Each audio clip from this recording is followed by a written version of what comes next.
हर को नाम सदा सुखदाई,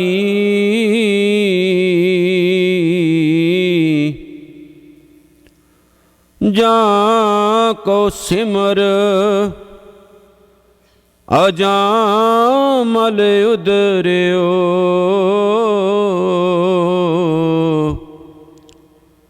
गन कहूँ गत पाई, हर को नाम सदा सुखदाई, जाको सिमर अजामल उदर्यो। गन कहूँ गत पाई रहाओ। पंचाली को राज सभा में राम नाम सुध आई, ताको दुख हरियो करुणा में अपनी पैज बढ़ाई। जे नर जस कृपा निध गायो, ताको भयो सहाई। कहो नानक मैं इही भरोसै, गही आन शरनाई। कहो नानक मैं इही भरोसै, गही आन शरनाई। हाजरा हजूर चवर छत्र तखत दे मालक साहिबे कमाल हुसनल जमाल मेहरां दे साईं अकाल रूप दसां पातशाहियां दी रूहानी जोत 35 महापुरुषां दे विराजमान सतगुरु धन धन सतगुरु श्री गुरु ग्रंथ साहिब जी महाराज सच्चे पातशाह, जिन्हां दे पाक पवित्र चरणां दे विच आप जी बड़े प्यार सत्कार शरधा भावना नाल दिल तो सतगुरु नाल प्यार करन दे लई अते मालक दे द्वारा बख्शे होए इन्हां चंद कुछ सवासां नूं सफल बनाउण दे लई बापू जी दे चरणां दा ओट आसरा लैके बैठे हो जी।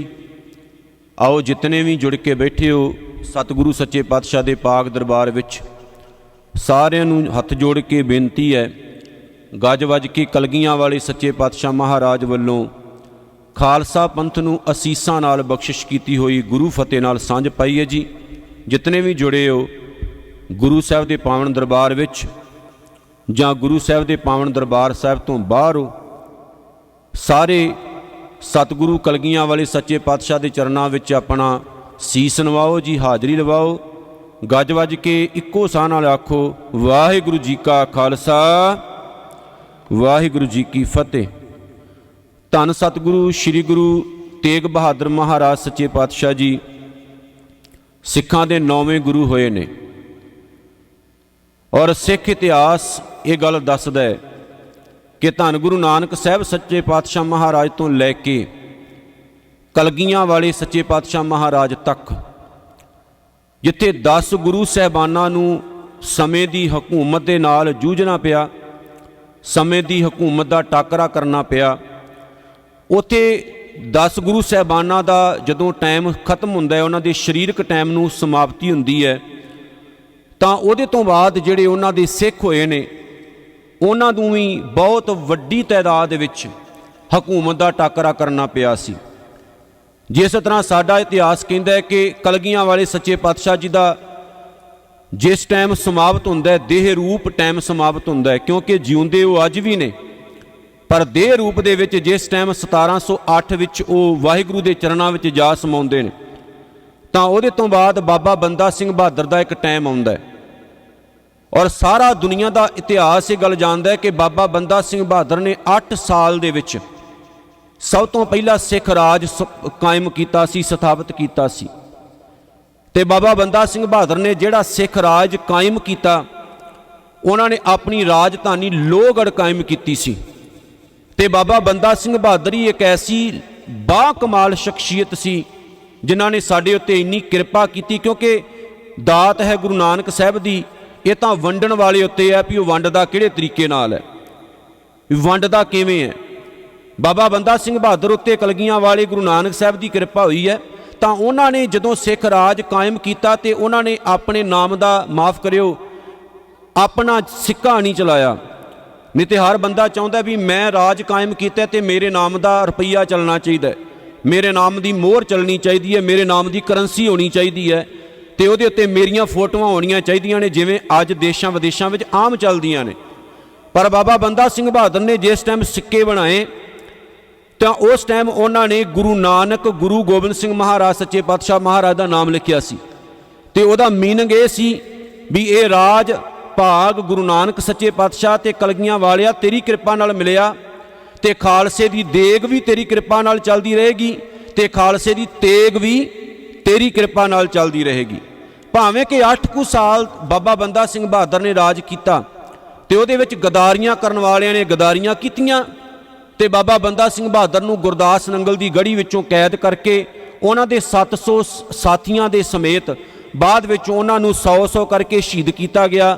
ਤੇ ਬਾਬਾ ਬੰਦਾ ਸਿੰਘ ਬਹਾਦਰ ਨੂੰ ਵੀ ਬਹੁਤ ਬੁਰੀ ਤਰ੍ਹਾਂ, ਜਿਵੇਂ ਕਿ ਉਹਨਾਂ ਦਾ ਜਿਹੜਾ ਮਾਸ ਸੀ ਜੰਬੂਰਾਂ ਨਾਲ ਨੋਚ ਕੇ, ਫਿਰ ਉਹਨਾਂ ਦੀਆਂ ਅੱਖਾਂ ਕੱਢ ਕੇ, ਲੱਤਾਂ ਅਲੱਗ ਕਰਕੇ, ਬਾਹਾਂ ਅਲੱਗ ਕਰਕੇ, ਸੀਸ ਅਲੱਗ ਕਰਕੇ, ਤਾਂ ਉਹਨਾਂ ਨੂੰ ਸ਼ਹੀਦ ਕਰ ਦਿੱਤਾ ਗਿਆ ਸੀ। ਆਪਾਂ ਥੋੜ੍ਹਾ ਜਿਹਾ ਬੈਕ ਚੱਲਦੇ ਹਾਂ ਵੀ ਮੈਂ ਤਾਂ ਇਹ ਗੱਲ ਸ਼ੇਅਰ ਕੀਤੀ ਤੁਹਾਡੇ ਨਾਲ ਕਿ ਸਿੱਖ ਕੌਮ ਉੱਤੇ ਦੁੱਖ ਹਮੇਸ਼ਾ ਰਹੇ ਨੇ, ਉਹ ਕਦੇ ਵੀ ਖਤਮ ਨਹੀਂ ਹੋਏ। ਲੇਕਿਨ ਬਾਪੂ ਜੀ ਨੇ ਸਾਨੂੰ ਆਪਣੀ ਪਾਵਨ ਬਾਣੀ ਦੇ ਜ਼ਰੀਏ ਇੱਕ ਸਿਧਾਂਤ ਦਿੱਤਾ ਹੈ ਕਿ ਹਰ ਇਨਸਾਨ ਆਪਣੇ ਵਾਸਤੇ ਤਾਂ ਹਮੇਸ਼ਾ ਜਿਉਂਦਾ ਹੈ, ਹਰ ਬੰਦਾ ਖੁਦ ਲਈ ਹਮੇਸ਼ਾ ਜਿਉਂਦਾ ਹੈ, ਪਰ ਸੱਚਾ ਇਨਸਾਨ ਉਹ ਹੁੰਦਾ ਜਿਹੜਾ ਦੂਜੇ ਦੀ ਖਾਤਰ ਜੀਵੇ, ਜਿਹੜਾ ਕਿਸੇ ਦੂਜੇ ਦੀ ਖਾਤਰ ਮਰੇ, ਜਿਹੜਾ ਕਿਸੇ ਦੂਜੇ ਦੀ ਖਾਤਰ ਕੁਝ ਕਰੇ, ਉਹਨੂੰ ਅਸਲ ਧਰਮੀ ਕਹਿੰਦੇ ਨੇ। ਮੈਂ ਪੜ੍ਹਿਆ ਸੀ ਇੱਕ ਵਿਦਵਾਨ ਦੀ ਬੜੀ ਸੋਹਣੀ ਗੱਲ ਉਹਨੇ ਲਿਖੀ, ਉਹ ਕਹਿੰਦਾ ਗੁਰੂ ਤੇਗ ਬਹਾਦਰ ਸਾਹਿਬ ਜੇ ਆਪਣੇ ਸਿੱਖਾਂ ਦੀ ਖਾਤਰ ਕੁਰਬਾਨੀ ਕਰ ਜਾਂਦੇ ਤੇ ਸ਼ਾਇਦ ਉਹਨਾਂ ਨੂੰ ਅੱਜ ਇਹ ਨਾ ਕਿਹਾ ਜਾਂਦਾ ਗੁਰੂ ਤੇਗ ਬਹਾਦਰ ਧਰਮ ਦੀ ਚਾਦਰ। ਇੱਥੇ ਸ਼ਬਦ ਕਦੇ ਵੀ ਹਿੰਦ ਦੀ ਚਾਦਰ ਨਹੀਂ ਵਰਤਣਾ, ਕਿਉਂਕਿ ਧਰਮ ਦੀ ਚਾਦਰ ਹੀ ਸ਼ਬਦ ਹੈ ਜਿਹੜਾ ਕਿ ਗੁਰੂ ਦੇ ਪਿਆਰੇ ਸਿੱਖਾਂ ਨੇ ਆਪਣੀਆਂ ਕਵਿਤਾਵਾਂ ਵਿੱਚ ਲਿਖਿਆ ਸੀ ਸਭ ਤੋਂ ਪਹਿਲਾਂ। ਬਾਅਦ ਵਿੱਚ ਉਹਨੂੰ ਹੌਲੀ ਹੌਲੀ ਬਦਲ ਕੇ ਹਿੰਦ ਦੀ ਚਾਦਰ ਕਰ ਦਿੱਤਾ ਗਿਆ ਸੀ। ਇਦਾਂ ਦੇ ਬਹੁਤ ਸਾਰੇ ਸ਼ਬਦ ਨੇ ਜਿਹੜੇ ਚੇਂਜ ਕਰਨ ਦੀ ਕੋਸ਼ਿਸ਼ ਕੀਤੀ ਗਈ। ਧੰਨ ਗੁਰੂ ਤੇਗ ਬਹਾਦਰ ਸਾਹਿਬ ਨੇ ਕਿਸੇ ਦੂਜੇ ਦੀ ਖਾਤਰ ਕੁਰਬਾਨੀ ਦਿੱਤੀ, ਕਿਸੇ ਦੂਜੇ ਦੀ ਖਾਤਰ ਆਪਣੀ ਜਾਨ ਲੇਖੇ ਉੱਤੇ ਲਾ ਦਿੱਤੀ। ਤੇ ਉਹ ਉਹਨਾਂ ਦੀ ਜ਼ਿੰਦਗੀ ਦਾ ਵਰਤਾਰਾ ਉਦੋਂ ਹੀ ਆਰੰਭ ਹੋ ਗਿਆ ਸੀ ਜਦੋਂ 1 ਅਪ੍ਰੈਲ ਸਨ 1621 ਨੂੰ ਧੰਨ ਧੰਨ ਸਤਿਗੁਰੂ ਸ੍ਰੀ ਗੁਰੂ ਤੇਗ ਬਹਾਦਰ ਮਹਾਰਾਜ ਇਸ ਸਰ ਜ਼ਮੀਨ ਤੇ ਆਏ ਸੀ। ਯਾਦ ਰੱਖਿਓ ਗੁਰੂ ਤੇਗ ਬਹਾਦਰ ਸਾਹਿਬ ਸੱਚੇ ਪਾਤਸ਼ਾਹ ਨੇ ਆਪਣੀ ਜ਼ਿੰਦਗੀ ਦੇ ਮੁੱਢਲੇ ਪਹਿਲੇ ਜਿਹੜੇ 9 ਸਾਲ ਸੀ ਉਹ ਮਾਝੇ ਦੇ ਵਿੱਚ ਬਤੀਤ ਕੀਤੇ ਆ। ਅੰਮ੍ਰਿਤਸਰ ਦੀ ਪਾਵਨ ਧਰਤੀ ਤੇ ਉਹਨਾਂ ਨੇ ਬਤੀਤ ਕੀਤੇ, ਤੇ ਜਿੱਥੇ ਗੁਰੂ ਤੇਗ ਬਹਾਦਰ ਸਾਹਿਬ ਜੀ ਦਾ ਪ੍ਰਕਾਸ਼ ਹੋਇਆ ਉਸ ਜਗ੍ਹਾ ਨੂੰ ਗੁਰੂ ਕੇ ਮਹਿਲ ਨਾਮ ਨਾਲ ਯਾਦ ਕੀਤਾ ਜਾਂਦਾ ਹੈ। ਗੁਰੂ ਕੇ ਮਹਿਲ ਕਿਹਾ ਜਾਂਦਾ ਹੈ ਜਿੱਥੇ ਸਤਿਗੁਰੂ ਜੀ ਦਾ ਪ੍ਰਕਾਸ਼ ਹੋਇਆ। ਇਤਿਹਾਸਕਾਰ ਕਹਿੰਦੇ ਨੇ ਗੁਰੂ ਤੇਗ ਬਹਾਦਰ ਸਾਹਿਬ 9 ਸਾਲ ਉੱਥੇ ਰਹੇ। ਉਹਦੇ ਤੋਂ ਬਾਅਦ ਸੱਚੇ ਪਾਤਸ਼ਾਹ ਮਹਾਰਾਜ ਜੀ ਕੀਰਤਪੁਰ ਵੱਲ ਨੂੰ ਚੱਲ ਪਏ, ਕਿਉਂਕਿ ਕੀਰਤਪੁਰ ਸਾਹਿਬ ਲੰਮਾ ਟਾਈਮ ਜੇ ਇਤਿਹਾਸ ਨੂੰ ਵੇਖਿਆ ਜਾਵੇ ਤੇ ਤਕਰੀਬਨ 18 ਸਾਲ, ਨੋਟ ਕਰਿਓ ਜੀ, ਤਕਰੀਬਨ 18 ਸਾਲ ਕੀਰਤਪੁਰ ਸਾਹਿਬ ਜਿਹੜਾ ਕਿ ਅਨੰਦਪੁਰ ਸਾਹਿਬ ਦੇ ਕੋਲ ਸ਼ਹਿਰ ਹੈ, ਪਹਿਲਾਂ ਕਿਉਂਕਿ ਇੱਕ ਪਿੰਡ ਸੀ ਜਦੋਂ ਸਤਿਗੁਰੂ ਨੇ ਵਸਾਇਆ, ਹੌਲੀ ਹੌਲੀ ਉੱਥੇ ਜਨਸੰਖਿਆ ਵਧੀ ਤੇ ਇੱਕ ਸ਼ਹਿਰ ਦੇ ਰੂਪ ਦੇ ਵਿੱਚ ਹੋ ਉੱਭਰਿਆ। ਉਹ ਕੀਰਤਪੁਰ ਸਾਹਿਬ 18 ਸਾਲ ਸਿੱਖ ਕੌਮ ਦਾ ਪ੍ਰਚਾਰਕ ਅਸਥਾਨ ਰਿਹਾ ਹੈ, ਮਤਲਬ ਕਿ ਹੈੱਡ ਆਫਿਸ ਰਿਹਾ ਹੈ ਕੀਰਤਪੁਰ ਸਾਹਿਬ। ਉਹਦੇ ਤੋਂ ਬਾਅਦ ਜਿਵੇਂ ਮੂਵ ਹੁੰਦੇ ਰਹੇ ਨੇ, ਜਿਵੇਂ ਗੁਰੂ ਨਾਨਕ ਸਾਹਿਬ ਸੱਚੇ ਪਾਤਸ਼ਾਹ ਮਹਾਰਾਜ ਦੇ ਟਾਈਮ ਤੋਂ ਲੈ ਕੇ ਕਲਗੀਆਂ ਵਾਲੇ ਸੱਚੇ ਪਾਤਸ਼ਾਹ ਤੱਕ ਅੰਮ੍ਰਿਤਸਰ ਰਹੇ ਆ, ਖਡੂਰ ਸਾਹਿਬ, ਗੋਇੰਦਵਾਲ ਸਾਹਿਬ, ਕੀਰਤਪੁਰ ਸਾਹਿਬ, ਤਰਨਤਾਰਨ ਸਾਹਿਬ, ਇੱਦਾਂ ਵੱਖ-ਵੱਖ ਸਥਾਨਾਂ ਨੂੰ ਹੈੱਡ ਆਫਿਸ ਆਪਣੇ ਬਣਾਇਆ ਜਾਂਦਾ ਰਿਹਾ। ਜਿਵੇਂ ਅੱਜ ਸਿੱਖ ਕੌਮ ਦਾ ਜਿਹੜਾ ਹੈੱਡ ਆਫਿਸ ਹੈ, ਜਿਹੜਾ ਪ੍ਰਚਾਰਕ ਕੇਂਦਰ ਹੈ ਸਾਡਾ, ਉਹ ਅੰਮ੍ਰਿਤਸਰ ਸਾਹਿਬ ਦੀ ਪਾਵਨ ਧਰਤੀ ਹੈ, ਉਹ ਦਰਬਾਰ ਸਾਹਿਬ ਹੈ। ਗੁਰੂ ਤੇਗ ਬਹਾਦਰ ਸਾਹਿਬ ਜੀ 1621 ਨੂੰ ਇਸ ਸੰਸਾਰ ਵਿੱਚ ਆਏ। 1 ਅਪ੍ਰੈਲ ਸੀ। 1 ਅਪ੍ਰੈਲ 1621 ਤੋਂ ਲੈ ਕੇ 11 ਨਵੰਬਰ 1675 ਤੱਕ ਗੁਰੂ ਤੇਗ ਬਹਾਦਰ ਸਾਹਿਬ ਮਹਾਰਾਜ ਦਾ ਜੀਵਨ ਬਣਦਾ ਹੈ। ਔਰ ਜੇ ਵੇਖਿਆ ਜਾਵੇ ਇਤਿਹਾਸਕ ਦੀ ਨਜ਼ਰ ਤੋਂ ਤਾਂ ਬਹੁਤ ਥੋੜਾ ਟਾਈਮ ਧੰਨ ਗੁਰੂ ਤੇਗ ਬਹਾਦਰ ਸਾਹਿਬ ਮਹਾਰਾਜ ਇਸ ਸੰਸਾਰ ਵਿੱਚ ਰਹੇ, ਲੇਕਿਨ ਬਹੁਤ ਵੱਡੇ ਪੂਰਨੇ ਪਾ ਕੇ ਇਸ ਦੁਨੀਆ ਤੋਂ ਗਏ। ਗੁਰੂ ਤੇਗ ਬਹਾਦਰ ਸਾਹਿਬ ਜੀ ਮਹਾਰਾਜ ਭਾਵੇਂ ਕਿ ਗੁਰੂ ਹਰਗੋਬਿੰਦ ਮਹਾਰਾਜ ਦੇ ਸਭ ਤੋਂ ਛੋਟੇ ਸਾਹਿਬਜ਼ਾਦੇ ਸੀ, ਪਰ ਜਿਹੜੀ ਇਹਨਾਂ ਦੇ ਅੰਦਰ ਲਿਆਕਤ ਸੀ ਜਾਂ ਜਿਹੜੀ ਇਹਨਾਂ ਦੀ ਸੋਚ ਸੀ ਉਹ ਬਹੁਤ ਉੱਚ ਪਾਏ ਦੀ ਸੀ, ਬੜੀ ਉੱਚੀ ਸੀ। ਇਤਿਹਾਸ ਦੀ ਇੱਕ ਘਟਨਾ ਮੈਂ ਤੁਹਾਡੇ ਨਾਲ ਸਾਂਝੀ ਕਰ ਦੇਵਾਂ। ਫੇਮਸ ਹੈ, ਤੁਸੀਂ ਪਹਿਲਾਂ ਵੀ ਸੁਣੀ ਹੋਣੀ ਹੈ, ਪਰ ਇਤਿਹਾਸ ਕੀ ਹੈ, ਜਿਉਂ-ਜਿਉਂ ਤੁਸੀਂ ਇਤਿਹਾਸ ਨੂੰ ਦੁਹਰਾਉਂਦੇ ਹੋਣਾ ਤਿਉਂ-ਤਿਉਂ ਇਤਿਹਾਸ ਵਿੱਚੋਂ ਸਾਨੂੰ ਬਹੁਤ ਕੁਝ ਸਿੱਖਣ ਨੂੰ ਮਿਲਦਾ ਹੈ। ਜਿੱਦਾਂ ਆਪਾਂ ਰੋਜ਼ਾਨਾ ਬਾਣੀ ਪੜ੍ਹਦੇ ਹਾਂ, ਜਪਜੀ ਸਾਹਿਬ ਤਕਰੀਬਨ ਹਰ ਸਿੱਖ ਰੋਜ਼ਾਨਾ ਕਰਦਾ ਹੈ। ਮੈਂ ਇੱਕ ਰਹਿਤਨਾਮਾ ਪੜ੍ਹ ਰਿਹਾ ਸੀ, ਰਹਿਤਨਾਮੇ ਵਿੱਚ ਆਖਿਆ ਵੀ ਜਿਹੜਾ ਸਿੱਖ, ਕਿਉਂਕਿ ਆਪਾਂ ਸਿੱਖ ਦੀ ਗੱਲ ਕਰਦੇ ਹਾਂ ਇੱਥੇ, ਜਿਹੜਾ ਸਿੱਖ ਜਪਜੀ ਸਾਹਿਬ ਰੋਜ਼ਾਨਾ ਨਹੀਂ ਨਾ ਪੜ੍ਹਦਾ, ਉਸ ਬੰਦੇ ਦੀ ਹਾਲਤ ਕੁੱਤੇ ਵਰਗੀ ਹੁੰਦੀ ਹੈ। ਇਹ ਸਪਸ਼ਟ ਹੁਕਮਨਾਮੇ ਵਿੱਚ ਲਿਖਿਆ ਗਿਆ, ਰਹਿਤਨਾਮਿਆਂ ਵਿੱਚ ਆਖਿਆ ਗਿਆ ਵੀ ਉਹ ਕੂਕਰ ਦੇ ਨਿਆਈ ਹੁੰਦਾ ਜਿਹੜਾ ਜਪਜੀ ਸਾਹਿਬ ਦਾ ਪਾਠ ਨਹੀਂ ਰੋਜ਼ਾਨਾ ਕਰਦਾ। ਮਤਲਬ ਕਿ ਪਹਿਲੇ ਜਿਹੜੇ ਸਿੱਖ ਸਾਡੇ ਸੀ, ਉਹਨਾਂ ਨੂੰ ਆਪਾਂ ਕੱਟੜ ਨਹੀਂ ਕਹਿ ਸਕਦੇ, ਉਹ ਰਹਿਤ ਵਿੱਚ ਇੰਨੇ ਪੂਰੇ ਸੀ ਕਿ ਇੱਕ ਉਹਨਾਂ ਦਾ ਨਿਯਮ ਸੀ ਵੀ ਜਪਜੀ ਸਾਹਿਬ ਰੋਜ਼ਾਨਾ ਪੜ੍ਹਨਾ ਹੀ ਪੜ੍ਹਨਾ ਹੈ। ਤੇ ਇੱਥੋਂ ਤੱਕ ਜਦੋਂ ਆਪਾਂ ਇਤਿਹਾਸ ਪੜ੍ਹਦੇ ਹਾਂ, ਸਾਖੀਆਂ ਵਿੱਚੋਂ ਮਿਲਦਾ ਹੈ ਵੀ ਕੋਈ ਵੀ ਸਿੱਖ ਐਸਾ ਨਹੀਂ ਸੀ ਹੁੰਦਾ ਜਿਹੜਾ ਜਪਜੀ ਸਾਹਿਬ ਨੂੰ ਪੜ੍ਹਨ ਤੋਂ ਬਗੈਰ ਰੋਟੀ ਮੂੰਹ ਨੂੰ ਲਾਉਂਦਾ ਹੁੰਦਾ ਸੀ। ਤੇ ਜਪਜੀ ਸਾਹਿਬ ਦਾ ਪਾਠ ਆਮ ਹਰ ਇੱਕ ਸਿੱਖ ਕਰਦਾ ਸੀ। ਜਿਵੇਂ ਕਿ ਹੌਲੀ ਹੌਲੀ ਅਧੋਗਤੀ ਆਉਂਦੀ ਹੈ ਨਾ ਸਾਡੇ ਜੀਵਨ ਦੇ ਵਿੱਚ, ਤੇ ਆਪਾਂ ਬਾਣੀ ਤੋਂ ਦੂਰ ਹੁੰਦੇ ਗਏ ਤੇ ਬਾਣੇ ਤੋਂ ਦੂਰ ਹੁੰਦੇ ਗਏ। ਜਦੋਂ ਸਾਡੇ ਜੀਵਨ ਵਿੱਚ ਬਾਣੀ ਨਾ ਰਹੇ, ਬਾਣਾ ਰਹਿ ਹੀ ਨਹੀਂ ਸਕਦਾ। ਜਦੋਂ ਬਾਣੀ ਹੈ ਤਦ ਹੀ ਬਾਣਾ ਆਏਗਾ। ਕਈ ਵਾਰ ਆਪਾਂ ਕਹਿੰਦੇ ਆ ਬਾਣਾ ਪਹਿਲਾਂ ਪਹਿਨ ਲਓ, ਬਾਣੀ ਆਪਣੇ ਆਪ ਵਸ ਜਾਏਗੀ, ਪਰ ਐਸਾ ਨਹੀਂ ਹੁੰਦਾ। ਪਹਿਲਾਂ ਬਾਣੀ ਨੂੰ ਵਸਾਓ, ਬਾਣਾ ਫਿਰ ਆਪਣੇ ਆਪ ਬਣਦਾ ਹੈ। ਜਦੋਂ ਜੀਵਨ ਦੇ ਵਿੱਚ ਬਾਣੀ ਵਸ ਜਾਏ ਨਾ, ਅੰਦਰ ਗੁਰੂ ਦੀ ਵਿਚਾਰ ਅੰਦਰ ਚਲੀ ਜਾਏ, ਫਿਰ ਐਟੋਮੈਟਿਕਲੀ ਸਰੀਰ ਉਹਦੇ ਮੁਤਾਬਕ ਢਲਣਾ ਸ਼ੁਰੂ ਹੋ ਜਾਂਦਾ ਹੈ। ਤੇ ਗੁਰੂ ਤੇਗ ਬਹਾਦਰ ਮਹਾਰਾਜ ਦਾ ਜੀਵਨ ਹੀ ਐਸਾ ਸੀ। ਸ਼ੁਰੂਆਤ ਵਿੱਚ ਉਹਨਾਂ ਨੂੰ ਆਪਣੇ ਘਰ ਦੇ ਵਿੱਚੋਂ ਹੀ ਬਾਣੀ ਮਿਲੀ ਤੇ ਬਾਣਾ ਮਿਲਿਆ। ਕੁਝ ਇਤਿਹਾਸਕਾਰ ਕਹਿੰਦੇ ਕਿ ਇਹਨਾਂ ਦਾ ਨਾਮ ਤਿਆਗਮਲ ਰੱਖਿਆ ਗਿਆ ਸੀ, ਜਿਹੜਾ ਬਾਅਦ ਵਿੱਚ ਬਦਲ ਕੇ ਗੁਰੂ ਸਾਹਿਬ ਨੇ ਤੇਗ ਬਹਾਦਰ ਸਾਹਿਬ ਕਰ ਦਿੱਤਾ। ਖੈਰ, ਆਪਾਂ ਅਗਾਂਹ ਚੱਲਦੇ ਹਾਂ। ਸੋਚ ਇਹਨਾਂ ਦੀ ਕਿੰਨੀ ਉੱਚੀ ਸੀ। ਬਾਬਾ ਗੁਰਦਿੱਤਾ ਜੀ ਦਾ ਵਿਆਹ ਸੀ। ਮੈਂ ਫਿਰ ਕਹਿ ਦੇਵਾਂ, ਸਾਖੀਆਂ ਉਹੀ ਹੁੰਦੀਆਂ ਨੇ, ਲੇਕਿਨ ਬਾਰ-ਬਾਰ ਰਿਪੀਟ ਤਾਂ ਕੀਤੀਆਂ ਜਾਂਦੀਆਂ ਨੇ ਕਿ ਸਾਡੇ ਧੁਰ ਅੰਦਰ ਤੱਕ ਵਸ ਜਾਣ, ਸਾਡੇ ਅੰਦਰ ਚਲੀਆਂ ਜਾਣ, ਔਰ ਸਾਨੂੰ ਉਹਨਾਂ ਤੋਂ ਸਿੱਖਿਆ ਮਿਲੇ, ਸੱਚ ਦੀ ਸਹੀ ਸਿੱਖਿਆ ਮਿਲੇ, ਕੁਝ ਕਰ ਸਕੀਏ ਆਪਾਂ ਸੰਸਾਰ ਦੀ ਖਾਤਰ। ਗੁਰੂ ਤੇਗ ਬਹਾਦਰ ਸਾਹਿਬ ਬਹੁਤ ਛੋਟੇ ਸੀ। ਬਾਬਾ ਗੁਰਦਿੱਤਾ ਜੀ ਦਾ ਵਿਆਹ, ਤੇ ਮਾਤਾ ਨਾਨਕੀ ਜੀ ਜਿਹੜੇ ਇਹਨਾਂ ਦੇ ਮਾਤਾ ਜੀ ਸਨ, ਉਹਨਾਂ ਨੇ ਇਹਨਾਂ ਨੂੰ ਬੜੇ ਸੋਹਣੇ ਕੱਪੜੇ ਪਵਾਏ। ਇਤਿਹਾਸਕਾਰ ਕਹਿੰਦੇ ਠੰਡ ਸੀ, ਠੰਡ ਦਾ ਮੌਸਮ ਸੀ, ਜਿਵੇਂ ਅੱਜ ਠੰਡ ਹੈ ਤੇ ਆਪਾਂ ਬੱਚਿਆਂ ਨੂੰ ਮੋਟੇ ਕੱਪੜੇ ਪਵਾ ਕੇ ਰੱਖਦੇ ਹਾਂ। ਮਾਤਾ ਜੀ ਨੇ ਬੜੇ ਸੋਹਣੇ ਮੋਟੇ ਕੱਪੜੇ ਇਹਨਾਂ ਨੂੰ ਪਵਾਏ, ਸੋਹਣਾ ਸੁਨੱਖਾ ਪੁੱਤ ਆਪਣਾ ਬਣਾਇਆ ਤੇ ਸਜਾ ਕੇ ਸਤਿਗੁਰੂ ਸੱਚੇ ਪਾਤਸ਼ਾਹ ਮਹਾਰਾਜ ਨੂੰ ਜਦੋਂ ਉਹਨਾਂ ਨੇ ਬਾਹਰ ਭੇਜਿਆ ਵੀ ਚਲ ਬੱਚਾ ਖੇਡ ਆਏ, ਪਰ ਜੋਤ ਜਿਹੜੀ ਅੰਦਰ ਸੀ ਉਹ ਤਾਂ ਗੁਰੂ ਨਾਨਕ ਸਾਹਿਬ ਦੀ ਕਰ ਰਹੀ ਸੀ ਨਾ। ਸਰੀਰ ਉੱਤੇ ਡਿਪੈਂਡ ਨਹੀਂ ਆਪਾਂ ਹੋਣਾ ਵੀ ਸਰੀਰ ਕੀ ਹੈ। ਸਭ ਤੋਂ ਛੋਟੀ ਉਮਰ ਦੇ ਸਤਿਗੁਰੂ ਹੋਏ ਨੇ, ਪਤਾ ਕਿਹੜੇ? ਧੰਨ ਧੰਨ ਸਤਿਗੁਰੂ ਸ੍ਰੀ ਗੁਰੂ ਹਰਿਕ੍ਰਿਸ਼ਨ ਸਾਹਿਬ ਜੀ। ਸਿੱਖਾਂ ਦੇ 10 ਗੁਰੂ ਸਾਹਿਬਾਨਾਂ ਵਿੱਚੋਂ ਸਭ ਤੋਂ ਛੋਟੀ ਉਮਰ ਦੇ ਗੁਰੂ ਹਰਿਕ੍ਰਿਸ਼ਨ ਸਾਹਿਬ ਜੀ ਹੋਏ ਨੇ, ਜਿਹੜੇ ਬਹੁਤ ਛੋਟੀ ਉਮਰ 'ਚ ਗੱਦੀ ਤੇ ਬੈਠੇ ਤੇ 8.5 ਸਾਲ ਤੱਕ ਉਹ ਜੋਤੀ ਜੋਤ ਸਮਾ ਜਾਂਦੇ ਨੇ। ਕਾਰਨ ਬਹੁਤ ਇਹਦੇ ਪਿੱਛੇ ਵੀ ਕਿਉਂ ਸਮਾਏ ਜੋਤੀ ਜੋਤ, ਵੱਖਰੀ ਗੱਲ। ਹੁਣ ਦੂਸਰੇ ਪਾਸੇ ਆਪਾਂ ਜਾਣੇ, ਸਭ ਤੋਂ ਵੱਡੀ ਉਮਰ ਦੇ ਸਤਿਗੁਰੂ ਧੰਨ ਧੰਨ ਸਤਿਗੁਰੂ ਸ੍ਰੀ ਗੁਰੂ ਅਮਰਦਾਸ ਸਾਹਿਬ। ਇਹ ਯਾਦ ਰੱਖਿਆ ਕਰੋ ਜੀ, ਕੁਝ ਮੁੱਢਲੀਆਂ ਗੱਲਾਂ ਹੁੰਦੀਆਂ ਨੇ ਸਾਡੇ ਲਈ ਇਤਿਹਾਸ ਦੀਆਂ। ਸਭ ਤੋਂ ਵੱਡੀ ਉਮਰ ਦੇ ਗੁਰੂ ਅਮਰਦਾਸ ਸਾਹਿਬ ਨੇ ਤੇ ਸਭ ਤੋਂ ਛੋਟੀ ਉਮਰ ਦੇ ਧੰਨ ਧੰਨ ਸਤਿਗੁਰੂ ਸ੍ਰੀ ਗੁਰੂ ਹਰਿਕ੍ਰਿਸ਼ਨ ਮਹਾਰਾਜ ਸੱਚੇ ਪਾਤਸ਼ਾਹ ਮਹਾਰਾਜ ਨੇ ਗੁਰਤਾ ਗੱਦੀ ਤੇ ਬੈਠੇ ਨੇ। ਗੱਲ ਇਹ ਨਹੀਂ ਹੈ ਵੀ ਸਰੀਰ ਛੋਟਾ ਹੈ, ਗੱਲ ਇਹ ਹੈ ਵੀ ਜੋਤ ਵਿੱਚ ਜਿਹੜੀ ਕੰਮ ਕਰ ਰਹੀ ਹੈ ਉਹ ਗੁਰੂ ਨਾਨਕ ਸਾਹਿਬ ਸੱਚੇ ਪਾਤਸ਼ਾਹ ਮਹਾਰਾਜ ਦੀ ਹੈ। ਹੁਣ ਇਤਿਹਾਸਕਾਰ ਕੀ ਕਹਿੰਦੇ ਨੇ ਕਿ ਸੋਹਣੇ ਕੱਪੜੇ ਪਹਿਨਾ ਕੇ ਜਦੋਂ ਉਹਨਾਂ ਨੂੰ ਤੋਰਿਆ ਤੇ ਉਹ ਬਾਹਰ ਚਲੇ ਗਏ, ਤੇ ਉਹਨਾਂ ਦਾ ਇੱਕ ਕੋਈ ਦੋਸਤ ਸੀ ਤੇ ਉਹ ਨੰਗਾ ਬੈਠਾ ਹੋਇਆ, ਕੁੰਗੜਿਆ ਠੰਡ ਦੇ ਵਿੱਚ। ਯਾਦ ਰੱਖੋ, ਸੰਸਾਰ ਵਿੱਚ ਗਰੀਬੀ ਤੇ ਅਮੀਰੀ ਦੋਨੋਂ ਚੱਲਦੀਆਂ ਨੇ।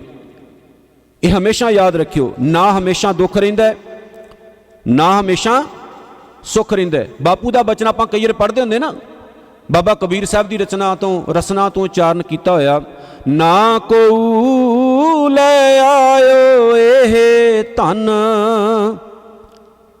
ਨਾ ਕੋ ਲੈ ਜਾਤ। ਇੱਥੇ ਉਹਨਾਂ ਨੇ ਦੌਲਤ ਦੀ ਗੱਲ ਕੀਤੀ, ਕਹਿੰਦੇ ਪੈਸਾ ਨਾ ਕੋਈ ਨਾਲ ਲੈ ਕੇ ਆਇਆ, ਪੈਸਾ ਨਾ ਕਿਸੇ ਨੇ ਗੱਠੜੀ ਬੰਨ੍ਹ ਕੇ ਨਾਲ ਲੈ ਕੇ ਜਾਣਾ। ਤੇ ਗੁਰੂ ਤੇਗ ਬਹਾਦਰ ਸਾਹਿਬ ਨੇ ਤਾਂ ਕਮਾਲ ਕਰ ਦਿੱਤੀ, ਜਿੱਥੇ ਉਹਨਾਂ ਨੇ ਆਖਿਆ, ਕਹਿੰਦੇ ਨੇ ਜੋ ਤਨ ਉਪਜਿਆ ਸੰਗ ਹੀ, ਉਹ ਭਲਿਆ ਜਿਹੜਾ ਸਰੀਰ ਤੇਰੇ ਨਾਲ ਪੈਦਾ ਹੋਇਆ ਨਾ, ਸੋ ਪੀ ਸੰਗ ਨਾ ਹੋਇਆ, ਉਹ ਵੀ ਤੇਰੇ ਨਾਲ ਨਹੀਂ ਜਾਣਾ। ਜਿਹੜਾ ਸਰੀਰ ਤੇਰੇ ਨਾਲ ਪੈਦਾ ਹੋਇਆ ਉਹ ਵੀ ਤੇਰੇ ਨਾਲ ਨਹੀਂ ਜਾਏਗਾ, ਕਿਉਂਕਿ ਨਾ ਸਰੀਰ ਰਹੇਗਾ, ਨਾ ਤੇਰੀ ਕਮਾਈ ਹੋਈ ਦੌਲਤ ਰਹੇਗੀ। ਪਰ ਇੱਕ ਚੀਜ਼ ਹਮੇਸ਼ਾ ਰਹਿੰਦੀ ਹੈ, ਉਹ ਪਤਾ ਕੀ? ਨੇਕੀ, ਚੰਗਿਆਈ ਤੇ ਬੁਰਾਈ, ਇਹ ਦੋਨੋਂ ਰਹਿੰਦੀਆਂ ਨੇ ਹਮੇਸ਼ਾ। ਆਪਾਂ ਦੁਨੀਆ 'ਚ ਆ ਕੇ ਕੋਈ ਚੰਗਾ ਕੰਮ ਕਰ ਜਾਵਾਂਗੇ ਨਾ, ਤੇ ਲੋਕ ਯਾਦ ਕਰਦੇ ਰਹਿਣਗੇ ਵੀ ਕੋਈ ਚੰਗਾ ਕਰਕੇ ਗਿਆ ਸੀ। ਦੁਨੀਆ 'ਚ ਆ ਕੇ ਮਾੜਾ ਕੰਮ ਕਰ ਜਾਵਾਂਗੇ, ਉਹ ਵੀ ਲੋਕ ਯਾਦ ਰੱਖਣਗੇ। ਹੁਣ ਮੈਂ ਐਗਜ਼ਾਮਪਲ ਦੇਣਾ, ਅੱਜ ਤੱਕ ਆਪਾਂ ਔਰੰਗਜ਼ੇਬ ਨੂੰ ਭੁੱਲੇ ਆ? ਨਹੀਂ। ਭਲਾ ਕਿਉਂ? ਕਿਉਂਕਿ ਬੁਰਾ ਕਰਕੇ ਗਿਆ ਸੀ ਉਹ। ਕੀ ਆਪਾਂ ਜਹਾਂਗੀਰ ਨੂੰ ਭੁੱਲੇ ਆ? ਨਹੀਂ, ਕਿਉਂਕਿ ਬੁਰਾ ਕਰਕੇ ਗਈ ਸੀ ਉਹ, ਮਾਫ ਕਰਨਾ, ਬੁਰਾ ਕਰਕੇ ਗਿਆ ਸੀ ਉਹ। ਜਾਂ ਆਪਾਂ ਬਾਬਰ ਨੂੰ ਭੁੱਲੇ ਆ, ਜਾਂ ਸ਼ਾਹਜਹਾਨ ਨੂੰ ਭੁੱਲੇ ਆ, ਜਾਂ ਬਾਅਦ ਵਿੱਚ ਸਮੇਂ ਦੀਆਂ ਜਿਨ੍ਹਾਂ ਹਕੂਮਤਾਂ ਨੇ ਅਜੋਕੇ ਤੇ ਪੁਰਾਤਨ ਟਾਈਮ ਦੇ ਵਿੱਚ ਸਿੱਖਾਂ ਦਾ ਸਰਵਨਾਸ਼ ਕਰਨ ਦੀ ਕੋਸ਼ਿਸ਼ ਕੀਤੀ, ਆਪਾਂ ਉਹਨਾਂ ਨੂੰ ਫੋਰਗਟ ਕਰਦੇ ਆ, ਭੁੱਲਦੇ ਆ? ਨਹੀਂ, ਆਪਾਂ ਉਹਨਾਂ ਨੂੰ ਯਾਦ ਰੱਖਦੇ ਆ। ਪਰ ਯਾਦ ਪਤਾ ਕਿੱਦਾਂ ਰੱਖਦੇ ਆ? ਜਦੋਂ ਉਹਨਾਂ ਦਾ ਨਾਮ ਜ਼ੁਬਾਨ ਤੇ ਆਉਂਦਾ ਤੇ ਸਾਡੇ ਮੂੰਹ ਵਿੱਚੋਂ ਚੰਗੇ ਬੋਲ ਨਹੀਂ ਨਿਕਲਦੇ ਹੁੰਦੇ। ਕਿ ਨਿਕਲਦੇ ਆ? ਆਪਾਂ ਤਾਂ ਮਾੜਾ ਹੀ ਬੋਲਦੇ ਆ ਨਾ। ਪਰ ਯਾਦ ਰੱਖਿਓ, ਸਦੀਆਂ ਗੁਜ਼ਰ ਗਈਆਂ, ਯਾਦ ਕਲਗੀਆਂ ਵਾਲੇ ਨੂੰ ਵੀ ਕਰਦੇ ਆ। ਜਦੋਂ ਕਰਦੇ ਆ ਤਾਂ ਆਟੋਮੈਟਿਕਲੀ ਅੱਖਾਂ 'ਚੋਂ ਪਾਣੀ ਨਿਕਲਦਾ ਹੈ ਤੇ ਸੀਸ ਨਿਵ ਜਾਂਦਾ ਹੈ।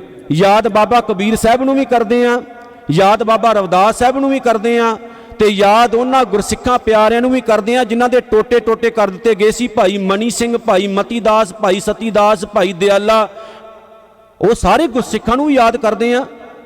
ਯਾਦ ਉਹ ਜਲਾਲੂਦੀਨ ਵਰਗੇ ਵੀ ਆਉਂਦੇ ਹੋਣਗੇ ਜਿਨ੍ਹਾਂ ਨੇ ਗੁਰੂ ਤੇਗ ਬਹਾਦਰ ਸਾਹਿਬ ਦਾ ਸੀਸ ਲਾਇਆ ਸੀ ਧੜ ਤੋਂ। ਜਲਾਲੂਦੀਨ ਵਰਗੇ ਵੀ ਯਾਦ ਆਉਂਦੇ ਨੇ।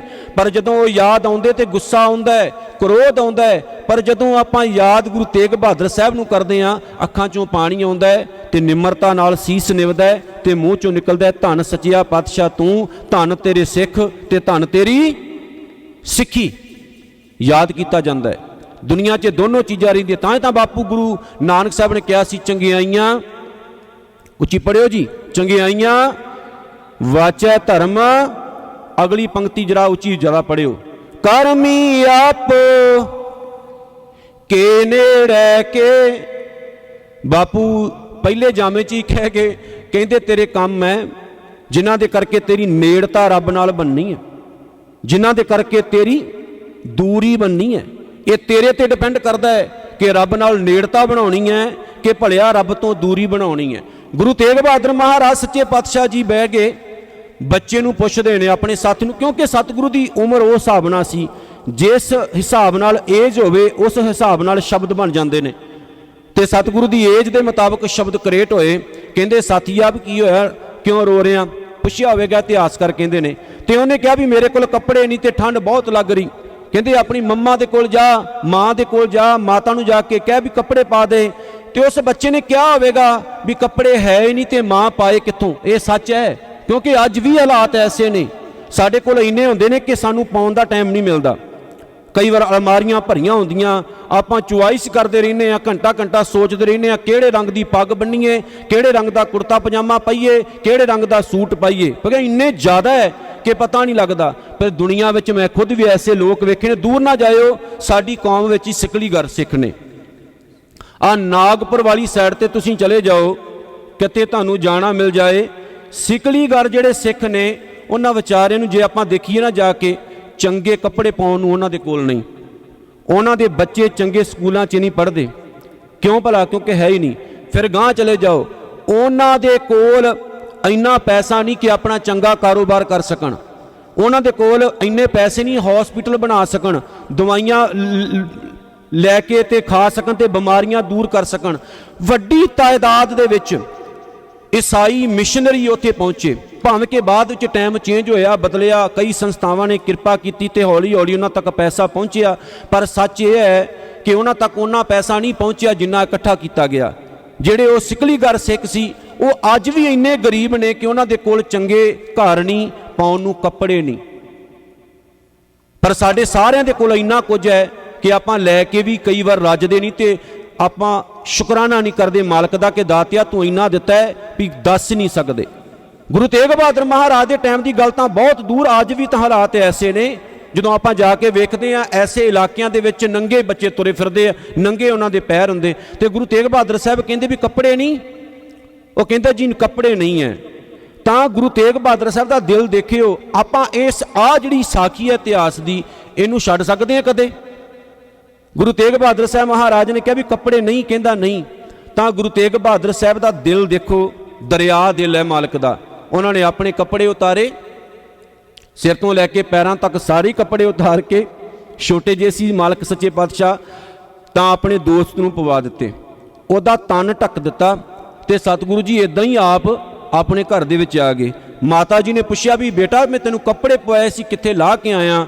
ਤਾਂ ਸਤਿਗੁਰੂ ਨੇ ਇਹ ਜਵਾਬ ਦਿੱਤਾ ਕਿ ਮਾਂ, ਮੇਰਾ ਇੱਕ ਦੋਸਤ ਨੰਗਾ ਸੀ, ਉਹਦੇ ਕੋਲ ਕੱਪੜੇ ਨਹੀਂ ਸੀ ਤੇ ਮੈਂ ਆਪਣੇ ਕੱਪੜੇ ਉਹਨੂੰ ਦੇ ਆਇਆ, ਕਿਉਂਕਿ ਉਹਦੇ ਕੋਲ ਕੱਪੜੇ ਲੈਣ ਲਈ ਪੈਸੇ ਨਹੀਂ ਸੀ ਤੇ ਉਹਨਾਂ ਦੇ ਘਰ ਦੇ ਵਿੱਚ ਗਰੀਬੀ ਬਹੁਤ ਹੈ, ਕੱਪੜੇ ਹੈ ਹੀ ਨਹੀਂ ਸੀ। ਉਹ ਠੰਡ ਵਿੱਚ ਠਰੂ ਠਰੂ ਕਰਦਾ ਸੀ, ਉਹਦਾ ਨਗੇਜ ਢੱਕ ਕੇ ਆਇਆ। ਕਿੰਨੀ ਸੋਹਣੀ ਜ਼ੁਬਾਨ ਵਿੱਚ ਸਤਿਗੁਰੂ ਨੇ ਕਿਹਾ ਹੋਵੇਗਾ, ਮੇਰੇ ਕੋਲ ਤਾਂ ਇੰਨੇ ਵਧੀਆ ਸ਼ਬਦ ਨਹੀਂ ਜਿਹੜੇ ਸ਼ਬਦ ਗੁਰੂ ਸਾਹਿਬ ਨੇ ਆਪਣੀ ਮਾਤਾ ਨੂੰ ਵਰਤੇ ਹੋਣਗੇ। ਤਾਂ ਮਾਤਾ ਨੇ ਘੁੱਟ ਕੇ ਸੀਨੇ ਨਾਲ ਲਾ ਲਿਆ ਸੀ ਤੇ ਇੱਕ ਵਿਚਾਰਵਾਨ ਨੇ ਤਾਂ ਹੀ ਇਹ ਸਾਖੀ ਲਿਖਣ ਤੋਂ ਬਾਅਦ ਹੇਠਾਂ ਸ਼ਬਦ ਵਰਤੇ, ਕਹਿੰਦੇ ਉਹ ਗੁਰੂ ਤੇਗ ਬਹਾਦਰ ਸਾਹਿਬ ਹੈ ਜਿਨ੍ਹਾਂ ਨੇ ਇੱਕ ਨੰਗੇ ਬੱਚੇ ਨੂੰ ਵੇਖਿਆ ਤੇ ਉਹਦਾ ਨਗੇਜ ਵੇਖ ਕੇ ਸਤਿਗੁਰੂ ਜੀ ਰੋ ਪਏ ਤੇ ਉਹਦਾ ਨਗੇਜ ਨਾ ਤੱਕ ਸਕੇ ਤੇ ਆਪਣੇ ਕੱਪੜੇ ਉਤਾਰ ਕੇ ਉਹਨੂੰ ਪਵਾ ਦਿੱਤੇ। ਜਿਸ ਦਿਨ ਸਾਰਾ ਭਾਰਤ ਨੰਗਾ ਕਰ ਦਿੱਤਾ ਸੀ ਔਰੰਗਜ਼ੇਬ ਨੇ, ਤਾਂ ਉਸ ਦਿਨ ਗੁਰੂ ਤੇਗ ਬਹਾਦਰ ਸਾਹਿਬ ਨੇ ਸੋਚਿਆ ਕਿ ਆਪਣੇ ਸਰੀਰ ਦੀ ਚਾਦਰ ਬਣਾ ਕੇ ਇਹਨਾਂ ਲੋਕਾਂ ਤੇ ਦੇ ਦੇਵਾਂ ਤੇ ਇਹਨਾਂ ਲੋਕਾਂ ਦਾ ਮੈਂ ਨਗੇਜ ਢੱਕ ਦੇਵਾਂ। ਔਰ ਐਸਾ ਕੀਤਾ ਮਾਲਕ ਸੱਚੇ ਪਾਤਸ਼ਾਹ ਨੇ। ਇਤਿਹਾਸ ਨੂੰ ਦੇਖ ਲਓ ਵਾਚ ਕੇ, ਸ਼ੇਰ ਅਫਗਾਨ ਖਾਨ ਕਸ਼ਮੀਰ ਦਾ ਸੂਬੇਦਾਰ ਹੈ, ਉਹਨੇ ਸਖਤੀ ਵਰਤੀ ਕਸ਼ਮੀਰੀਆਂ ਤੇ। ਇਹਦੇ ਤੋਂ ਪਹਿਲਾਂ ਜਦੋਂ ਔਰੰਗਜ਼ੇਬ ਦਰਬਾਰ ਵਿੱਚ ਹਾਜ਼ਰ ਹੋਇਆ, ਉਹ ਤਖਤ ਉੱਤੇ ਬੈਠਾ ਤੇ ਔਰੰਗਜ਼ੇਬ ਦਾ ਰਾਜ ਭਾਗ ਹੀ ਕੁਝ ਐਸਾ ਸੀ, ਨਾ ਉਹਨੇ ਆਪਣੇ ਰਿਸ਼ਤੇਦਾਰ ਛੱਡੇ, ਨਾ ਉਹਨੇ ਆਪਣੇ ਭਰਾ ਛੱਡੇ, ਇੱਥੋਂ ਤੱਕ ਭੋਲਿਓ ਨਾ ਉਹਨੇ ਆਪਣਾ ਸਕਾ ਪਿਓ ਛੱਡਿਆ।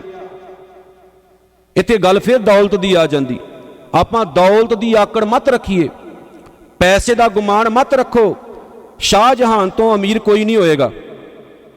ਜਿਸ ਬੰਦੇ ਨੇ ਆਪਣੀ ਪਤਨੀ ਦੀ ਯਾਦ ਵਿੱਚ, ਉਹਦੇ ਪਿਆਰ ਵਿੱਚ ਭਿੱਜ ਕੇ ਤੇ ਤਾਜ ਮਹਿਲ ਉਸਾਰਿਆ ਸੀ, ਤੇ ਸਾਡਾ ਇਤਿਹਾਸ ਇਹ ਗੱਲ ਲਿਖਦਾ ਹੈ, ਕਿਉਂਕਿ ਸਾਡਾ ਇਤਿਹਾਸ ਇਹਨਾਂ ਦੇ ਇਤਿਹਾਸ ਨੂੰ ਵਿੱਚ ਕਵਰ ਕਰਦਾ ਹੈ ਕਿ ਉਸ ਵਿਚਾਰੇ ਨੂੰ ਸ਼ਾਇਦ ਇੱਕ ਦਿਨ ਵੀ ਤਾਜ ਮਹਿਲ ਦੇ ਵਿੱਚ ਵਸਣਾ ਨਸੀਬ ਨਹੀਂ ਸੀ ਹੋਇਆ, ਜਿਹੜੀ ਦੁਨੀਆ ਦੀ ਇੰਨੀ ਖੂਬਸੂਰਤ ਉਹਨੇ ਇਮਾਰਤ ਬਣਾ ਦਿੱਤੀ।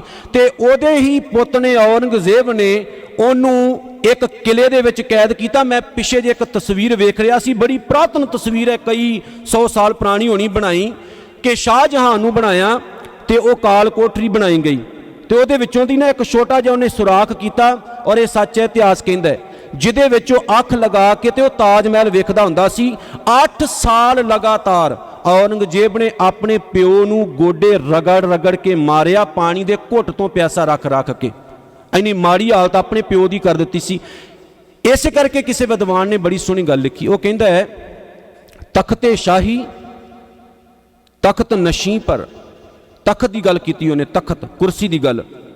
ਉਹ ਕਹਿੰਦਾ ਤਖਤ ਬੜਾ ਮਾੜਾ ਹੁੰਦਾ, ਤਖਤੇ ਸ਼ਾਹੀ ਤਖਤ ਨਸ਼ੀ ਪਰ। ਜਿਹੜਾ ਬੰਦਾ ਉਸ ਕੁਰਸੀ ਤੇ ਬਹਿ ਜਾਏ, ਜਿਹੜਾ ਬੰਦਾ ਉਸ ਤਖਤ ਤੇ ਬਹਿ ਜਾਏ, ਤਖਤ ਨਸ਼ੀ, ਨਸ਼ੀ ਮਤਲਬ ਤਖਤ ਤੇ ਬਹਿਣ ਵਾਲਾ, ਆਪਣਾ ਰੰਗ ਚੜਾ ਦਿੱਤਾ ਹੈ। ਉਹ ਤਖਤ ਤੇ ਬਹਿਣ ਵਾਲੇ ਉੱਤੇ ਆਪਣਾ ਰੰਗ ਚੜਾਉਂਦਾ ਹੈ, ਆਪਣਾ ਨਸ਼ਾ ਚੜਾ ਦਿੰਦਾ ਹੈ।